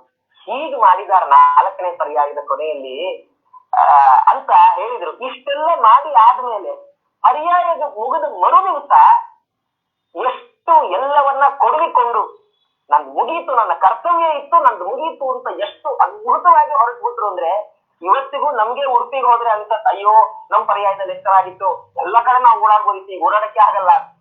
5 ಪರ್ಯಾಯ ಮಾಡಿದ ಸ್ವಾಮಿಗಳೇ ಏನು ಅನ್ಕೊಳ್ದೆ ಸುಖವಾಗಿ ಹೊರಟ್ಬಿಟ್ರು. ಇದು ಅವರ ಅದ್ಭುತವಾದ ವ್ಯಕ್ತಿತ್ವಕ್ಕೆ ಒಂದು ನಿದರ್ಶನ ಅಂತ ಹೇಳ್ತಾ, ಅಂತಹ ಗುರುಗಳು ಇನ್ನು ನಮ್ ಜೊತೆಗೆ ಇಲ್ಲ ಅನ್ನೋದನ್ನ ನಂಬಲಿಕ್ಕೆ ಆಗಲ್ಲ. ಇವತ್ತಿಗೂ ಅನ್ಸತ್ತೆ ಇಲ್ಲ ಎಲ್ಲೋ ಹಿಂಗೆ ಸಂಚಾರಕ್ಕೆ ಹೋಗಿದ್ದಾರೆ, ಬಂದ್ಬಿಡ್ಬೋದು. ಈಗ ಸೈರನ್ ಕೇಳತ್ತೆ, ಈಗ ಹಾವಿಗೆ ಶಬ್ದ ಕೇಳತ್ತೆ, ಅವರ ಪಾದುಕೆಗಳ ಶಬ್ದ ಕೇಳುತ್ತೆ, ಅಯ್ಯೋ ಬಂದೇ ಬಿಟ್ರು ಗುರುಗಳು ಅಂತ ಬಹಳ ಸರ್ತಿ ಅನ್ಸತ್ತೆ. ಗುರುಗಳ ಜೊತೆಗೆ ಇನ್ನು ಹೆಚ್ಚಿನ ಅವರ ಭೌತಿಕ ಶರೀರದ ಜೊತೆಗೆ ಆ ಗುರುಗಳ ಜೊತೆಗೆ ಒಡನಾಟವನ್ನು ನಾವು ಹೆಚ್ಚು ಪಡ್ಕೊಳ್ಳಿಲ್ಲ, ದೌರ್ಭಾಗ್ಯಶಾಲಿಗಳು. ಆದ್ರೆ ಇಷ್ಟರಲ್ಲಿ ನಮ್ಗೊಂದು ಭಾಗ್ಯ ಏನು ಅಂದ್ರೆ ಗುರುಗಳು ತಾವೇ ಹೇಳಿದ್ರು ಬಹಳ ಸರ್ತಿ, ಈ ಜಾಗದಲ್ಲಿ ನನ್ ಬೃಂದಾವನ ಆಗ್ಬೇಕು, ಹುಡುಗರು ಬರುವಾಗ ನಾನು ಅವ್ರನ್ನ ನೋಡ್ಬೇಕು ಅಂತ ಬಹಳ ಸರ್ತಿ ಹೇಳಿದ್ರು. ಸ್ವಾಮಿ ನೀವೇನ್ ಸ್ವಾಮಿ ಮೋಕ್ಷಕ್ಕೆ ಹೋಗ್ಬಿಡ್ತೀರಾ ಅಂತ ಅಂದ್ರೆ ಗುರುಗಳು ಹೇಳೋರು, ಅಯ್ಯೋ ನಂಗೆ ಮೋಕ್ಷ ಬೇಡಪ್ಪ, ನನ್ ಮತ್ತೊಂದ್ ಸರ್ತಿ ಬರ್ಬೇಕು ಇಲ್ಲಿಗೆ. ಏನ್ ಆಗ್ತೀರಿ ಸ್ವಾಮಿ ಬಂದ್ರೆ ಅಂದ್ರೆ ಮತ್ತೆ ಏನ್ ಆಗ್ತೀನಿ, ಸನ್ಯಾಸಿನೇ ಆಗ್ತೀನಿ, ಕೃಷ್ಣ ಪೂಜನೆ ಮಾಡ್ತೀನಿ ಅಂತ. ಒಂದೊಂದು ಬಾರಿ ಸನ್ಯಾಸವನ್ನ ನಿಭಾಯಿಸೋದೇ ಕಷ್ಟ, ಅದರಲ್ಲಿ ಸನ್ಯಾಸಿ ಅಲ್ಲದೆ ಪೀಠಾಧಿಪತಿಯಾಗಿ ಅದರ ಮೇಲೆ ಇಷ್ಟು ಮತ್ತೆ ಸನ್ಯಾಸಿ ಆಗ್ತೇನೆ ಅನ್ನುವಷ್ಟು ಸನ್ಯಾಸದಲ್ಲಿ ಆ ಒಂದು ಶ್ರದ್ಧೆ, ಒಂದು ದೀಕ್ಷೆ, ಅಂತ ಗುರುಗಳು ನಮ್ಮೆಲ್ಲರ ಮಧ್ಯದಲ್ಲಿದ್ದಾರೆ ಅನ್ನೋದು ಅದು ಬಹಳ ದೊಡ್ಡ ನಮ್ಮ ಸೌಭಾಗ್ಯ. ಅವರ ವೃಂದಾವನದಲ್ಲಿದ್ದು ಅವರು ಇನ್ನೂ ಅನುಗ್ರಹ ಮಾಡ್ತಾನೇ ಇದ್ದಾರೆ. ಅನೇಕ ಉದಾಹರಣೆಗಳು ಅದಕ್ಕಿದೆ. ವೃಂದಾವನದ ಒಳಗೆ ಅಂತೂ ಫಲ ಕೊಟ್ಟಂತಹ ಅನೇಕ ಉದಾಹರಣೆಗಳು ನಮ್ಮ ಕಣ್ಣು ಮುಂದೆ ಇರುವಂತದ್ದು. ಇಷ್ಟೆಲ್ಲ ಆದ್ಮೇಲೆ ಕೊನೆಗೆ ಗುರುಗಳು ವೃಂದಾವನ ಪ್ರವೇಶ ಮಾಡಿದ್ರು. ಕೊನೆ ಒಂದು ಘಟನೆಯನ್ನು ಹೇಳಿ ನಾನು ಮುಗಿಸ್ತೇನೆ. ವೃಂದಾವನ ಪ್ರವೇಶ ಮಾಡಿ ಆದ್ಮೇಲೆ ಗುರುಗಳ ಸ್ಮರಣ ಸಂಚಿಕೆ, ಗುರುಗಳನ್ನ ನೆನಪಿಸಿಕೊಂಡಂತಹ ಎಲ್ಲ ದೊಡ್ಡವರು ಬರೆದಂತಹ ಒಂದೊಂದು ಲೇಖನಗಳು, ಅದನ್ನ ಒಂದು ಸಂಚಿಕೆ ಮಾಡ್ಬೇಕು ಅಂತ ಬದ್ರಿಯಾಚಾರ್ಯರು ಅಂದ್ರು. ಸರಿ ಆಯ್ತು ಅಂತ ಹೇಳಿ ಅದಕ್ಕೆ ಬೇಕಾದ ಎಲ್ಲ ಕೆಲಸಗಳನ್ನು ಅವರೇ ಮಾಡಿದ್ರು. ಅದ್ ಮಾಡುವಾಗ ಒಂದು ಅಲ್ಲಿ ಗುರುಗಳ ಜೊತೆಗೆ ಇದ್ದಂತಹ ಸುಬ್ರಹ್ಮಣ್ಯ ಪೆರಂಪಳ್ಳಿ ಅವರು ಒಂದು ಲೇಖನವನ್ನ ಬರೆದಿದ್ರು. ಅದನ್ನ ತರ್ಜುಮೆ ಮಾಡುವ ಕೆಲಸ ನನಗೆ ಕೊಟ್ರು. ಆ ಲೇಖನದಲ್ಲಿ ಅವರೊಂದು ವಿಷಯ ಬರೆದಿದ್ರು, ಅವರೊಂದು ವಿಷಯ ಹಂಚ್ಕೊಂಡಿದ್ದಾರೆ. ಬಹಳ ಆಶ್ಚರ್ಯ ಆಯ್ತು. 4ನೇ ಪರ್ಯಾಯದ ಸಂದರ್ಭ. ಆ ಸಂದರ್ಭದಲ್ಲಿ ಒಂದು ದಿವಸ ಸ್ವಾಮಿಗಳು ಊಟ ಎಲ್ಲ ಮುಗಿಸಿ ಮಂತ್ರಾಕ್ಷತೆ ಮುಗಿಸಿ ಬಡುಗುಮಾಳಿಗೆಯಿಂದ ಮೇಲೆ ಅವರ ಕೋಣೆಗೆ ಹೋಗಿದ್ದಾರೆ. ಅದು ಕೋಣೆ ಅಂದ್ರೆ ಕೋಣೆ ಸುಮ್ಮನೆ 4 ಗೋಡೆ ಇರುವ ಒಂದು ಜಾಗ ಅಷ್ಟೇ. ವಿದ್ಯಾಪೀಠಕ್ಕೊಬ್ರು ಬಂದಿದ್ರು, ಬಹಳ ಗಣ್ಯ ವ್ಯಕ್ತಿಗಳು, ಸಮಾಜದಲ್ಲಿ ಪ್ರತಿಷ್ಠಿತ ವ್ಯಕ್ತಿಗಳು. ಅವರು ಬಂದು ಸ್ವಾಮಿಗಳ ರೂಮ್ ನೋಡ್ಬೇಕು, ಸ್ವಾಮಿಗಳನ್ನ ನೋಡ್ಬೇಕು. ಸ್ವಾಮಿಗಳನ್ನ ನೋಡಿದ್ರು. ಆಚೆ ಬಂದ ಮೇಲೆ ಅವರು ನಾವೆಲ್ಲ ನಿಂತಿದ್ವಿ. ಅವರಂದ್ರು, ನಾನು ಬೇರೆ ಎಲ್ಲ ದೊಡ್ಡವರ ರೂಮ್ ಗಳನ್ನ ನೋಡಿದ್ದೇನೆ, ಅಂದ್ರೆ ಸಮಾಜದಲ್ಲಿ ದೊಡ್ಡವರು ಅಂದ್ಕೊಂಡವರು, ಸನ್ಯಾಸಿಗಳಿರ್ಬೋದು, ಬೇರೆ ರಾಜಕೀಯದಲ್ಲಿ ಯಾರೇ ಇರ್ಬೋದು, ಅವರ ರೂಮ್ ಗಳನ್ನ ನೋಡಿದ್ದೇನೆ. ಬಹಳ ಆಶ್ಚರ್ಯ ಆಗ್ತಿತ್ತು, ಎಂಥ ಅದ್ಭುತವಾದ ರೂಮು, ಎಷ್ಟು ಚೆನ್ನಾಗಿದೆ. ಅಯ್ಯೋ ಏನು ಗೋಡೆ ತುಂಬಾ ಪೇಂಟಿಂಗ್ಗಳು, ಎಲ್ಲ ಕೆತ್ತನೆಗಳು, ಚಿತ್ತಾರಗಳು. ತೇಜಾವ ಸ್ವಾಮಿಗಳ ರೂಮ್ ಹೆಂಗಿರುತ್ತೆ ನೋಡ್ಬೇಕು ನಂಗೆ ಬಹಳ ಆಸೆ ಇತ್ತು. ಯಾಕೆಂದ್ರೆ ಇವ್ರು ಎಷ್ಟು ದೊಡ್ಡ ಹುದ್ದೆಯಲ್ಲಿದ್ದಾರೆ, ಇವ್ರ ಮಾತು ಎಲ್ಲಿ ತನಕ ನಡೆಯುತ್ತೆ, ಅಷ್ಟು ದೊಡ್ಡ ಶಕ್ತಿ ಇರುವಂತವ್ರು. ಇವ್ರ ರೂಮ್ ಹೇಗಿದೆ ನೋಡ್ಬೇಕು ಅಂತ ಆಸೆ ಇತ್ತು. ನಾನಿಲ್ಲಿ ಬರದೇ ಇದ್ರೆ ಚೆನ್ನಾಗಿತ್ತು ಅನ್ಕೊಳ್ತಾ ಇದ್ದೀನಿ. ಈಗ ಇವ್ರ ರೂಮ್ ನೋಡಿ ನನಗೆ ದೊಡ್ಡ ಭ್ರಮ ನಿರಸನ ಆಗ್ಬಿಟ್ಟಿದೆ. ಇಷ್ಟು ಸಿಂಪಲ್ ಆಗಿ ಹೇಗಿರ್ತಾರೆ ಇವರು ಅಂತ. ಅಷ್ಟು ಅದು ಅಂತ ಆ ತರದೊಂದು ಕೋಣೆ. ಅಲ್ಲಿಗೆ ಹೋಗಿ ಕೂತಿದ್ದಾರೆ. ಎಲ್ಲ ಮಂತ್ರಾಕ್ಷತೆ ಎಲ್ಲ ಆಗಿದೆ. ಆಗ ಒಂದು 10 ಮಂದಿ ಬಂದ್ರು. ಯಾರೇ ಬಂದ್ರು ಸ್ವಾಮಿಗಳು ಮೊದಲು ಕೇಳ್ತಿತ್ತು, ಊಟ ಆಯ್ತಾ? ಅವ್ರನ್ನು ಕೇಳಿದ್ರು. ಅವರಂದ್ರು, ಇಲ್ಲ ಸ್ವಾಮಿ ಈಗ ಬಂದ್ವಿ, ಊಟ ಆಗ್ಬೇಕಿನ್ನು. ಸರಿ ಅಂತ ಅಲ್ಲೇ ಇದ್ದ ಸಹಾಯಕರನ್ನು ಕರೆದು ಹೇಳಿದ್ರು, ಅಲ್ಲಿ ಭೋಜನ ಶಾಲೆಯಲ್ಲಿ ಇವ್ರು ಊಟದ ವ್ಯವಸ್ಥೆ ಮಾಡಿಸ್ಬೇಕು. ಆ ಸಹಾಯಕರಂದ್ರು, ಇಲ್ಲ ಸ್ವಾಮಿ 3:30 ಆಗ್ತಾ ಬಂತು, ಇನ್ನಲ್ಲಿ ಬಡಿಸೋರು ಕೂಡ ಯಾರಿರಲ್ಲ, ಹಾಗಾಗಿ ಊಟದ ವ್ಯವಸ್ಥೆ ಕಷ್ಟ ಆಗತ್ತೆ ಅಂದ್ರೆ ಸ್ವಾಮಿಗಳು ಏನ್ ಮಾಡಿದ್ರಂತೆ, ಅವ್ರು ತಾವೇ ತಮ್ಮ ಕಾವಿ ಶಾಟಿಯನ್ನು ಅಡ್ಡ ಕಟ್ಟಿ ಯಾರಿಲ್ಲದಿದ್ರೆ ನಾನೇ ಬಡಿಸ್ತೇನೆ ಅಂತ ಸೀದಾ ನಡ್ಕೊಂಡು ಧಡ ಅಂತ ಭೋಜನ ಶಾಲೆ ತನಕ ಹೋಗಿದ್ದಾರೆ. ಆಮೇಲೆ ಹಿಂದಿರೋರ್ಗೆಲ್ಲ ಅವ್ರಿಗೆಲ್ಲ ಒಂದು ಗಾಬರಿಯಾಗಿ ಅಯ್ಯೋ ಸ್ವಾಮಿಗಳೇ ಬಡಿಸ್ಬಿಡ್ತಾರೆ ಬಿಟ್ರೆ ಅಂತ ಹೇಳಿ ಅವರೆಲ್ಲ ಮಡಿಯನ್ನ ಪಂಚೆಯನ್ನ ಅಡ್ಡ ಸುತ್ತಿ ಎಲೆ ಹಾಕಿ ಬಡಿಸುವಂತ ಆಯಿತು. ಅಂದ್ರೆ ನಿಜವಾಗಿ ಒಬ್ಬ ಮುಂದಾಳು ನೇತೃತ್ವ ವಹಿಸಿಕೊಳ್ಳೋದು ಅಂದ್ರೆ ಏನು ಅಂತ ಇದು ಅಂತ. ನೇತೃತ್ವ ವಹಿಸಿಕೊಳ್ಳೋದು, ಲೀಡರ್ಶಿಪ್ ಅಂದ್ರೆ ಎಲ್ಲೋ ನಿಂತ್ಕೊಂಡು ಸುಮ್ನೆ ಆರ್ಡರ್ ಪಾಸ್ ಮಾಡೋದು ಅಲ್ಲ. ನಾಯಕತ್ವ ಗುಣ ಅಂದ್ರೆ ತಾನು ಮುಂದೆ ನಿಂತು ಕೆಲಸ ಮಾಡಿ ಮತ್ತೊಬ್ಬರಿಗೆ ಮಾದರಿಯಾಗುವಂಥದ್ದು. ಈ ಗುಣವನ್ನ ನಮ್ಮ ಪೂಜ್ಯ ಶ್ರೀಪಾದರಲ್ಲಿ ಬಹಳ ಕಾಣಬಹುದು. ಅದಕ್ಕೆ ಇದೊಂದು ಚಿಕ್ಕ ಉದಾಹರಣೆ ಅಷ್ಟೇ ಅಂತ ಹೇಳ್ತಾ ನಮ್ಗೆಲ್ಲ ಆಶನ ವಚನಗಳನ್ನು ಎಲ್ಲವನ್ನೂ ಕೊಟ್ರು, ಅದು ಕೊಟ್ರು ಇದು ಕೊಟ್ರು ಅಂತ ಹೇಳ್ಬಿಟ್ರೆ ಕಮ್ಮಿ ಆಗುತ್ತೆ. ಯಾಕೆ ಕೆಲವು ಬಿಟ್ಟೇ ಹೋಗ್ಬಿಡುತ್ತೆ, ಬಿಟ್ಟಿದ್ದೇ ತುಂಬಾ ಇರುತ್ತೆ. ಹಾಗಾಗಿ ನಮ್ಗೆ ಎಲ್ಲವನ್ನೂ ಕೊಟ್ರು. ಇವತ್ತಿಗೆ ನಾವು ಈ ಕೂತು ನಾನು ಒಂದು ಎರಡು ಮಾತಾಡಿದ್ದೇನೆ ಅಂದ್ರೆ ಎಲ್ಲವೂ ಗುರುಗಳು ಹಾಕಿದ ಶಿಕ್ಷೆ ಅಷ್ಟೇ. ನಿಜವಾಗಿ ಅವ್ರ ಯತಿಗಳಾಗಿ ಅವರು ಭಿಕ್ಷಾ ಸ್ವೀಕಾರ ಮಾಡ್ಬೇಕು. ಆದ್ರೆ ಅವರು ನಮಗೆಲ್ಲರಿಗೂ ಭಿಕ್ಷೆ ಕೊಟ್ಟಿದ್ದಾರೆ. ಕೆಲವರಿಗೆ ವಿದ್ಯೆ ಭಿಕ್ಷೆ ಕೊಟ್ಟಿದ್ದಾರೆ, ಕೆಲವರಿಗೆ ಸಂಪತ್ತನ್ನು ಕೊಟ್ಟಿದ್ದಾರೆ, ಕೆಲವರಿಗೆ ಎಲ್ಲವನ್ನೂ ಕೊಟ್ಟು ಅನುಗ್ರಹ ಮಾಡಿದ ಮಹಾನುಭಾವರು. ಅವರ ಅನುಗ್ರಹದಿಂದ ಒಂದು 4 ಮಾತುಗಳನ್ನ ನಿಮ್ಮ ಜೊತೆ ನಿಮ್ಮ ಮುಂದಿಡುವಂತಹ ಅವಕಾಶ ನನಗೆ ಒದಗಿ ಬಂದಿದೆ. ಅದಕ್ಕೆ ಕಾರಣೀಭೂತರಾದಂತಹ ವಿಶ್ವೇಶ ತೀರ್ಥ ಸೇವಾ ಸಂಘದ ಎಲ್ಲ ಪದಾಧಿಕಾರಿಗಳಿಗೆ ನಾನು ಶಿರಸ್ತಾ ನಮಿಸ್ತಾ ನನ್ನ 2 ಮಾತುಗಳನ್ನ ಗುರುವಂತರ್ಗತ ಭಾರತೀ ರಮಣ ಮುಖ್ಯ ಪ್ರಾಣಾಂತರ್ಗತನಾದ ಶ್ರೀಕೃಷ್ಣನಿಗೆ ಸಮರ್ಪಣೆ ಮಾಡ್ತಾ ಇದ್ದೇನೆ. ಶ್ರೀಕೃಷ್ಣಾರ್ಪಣಮಸ್ತು.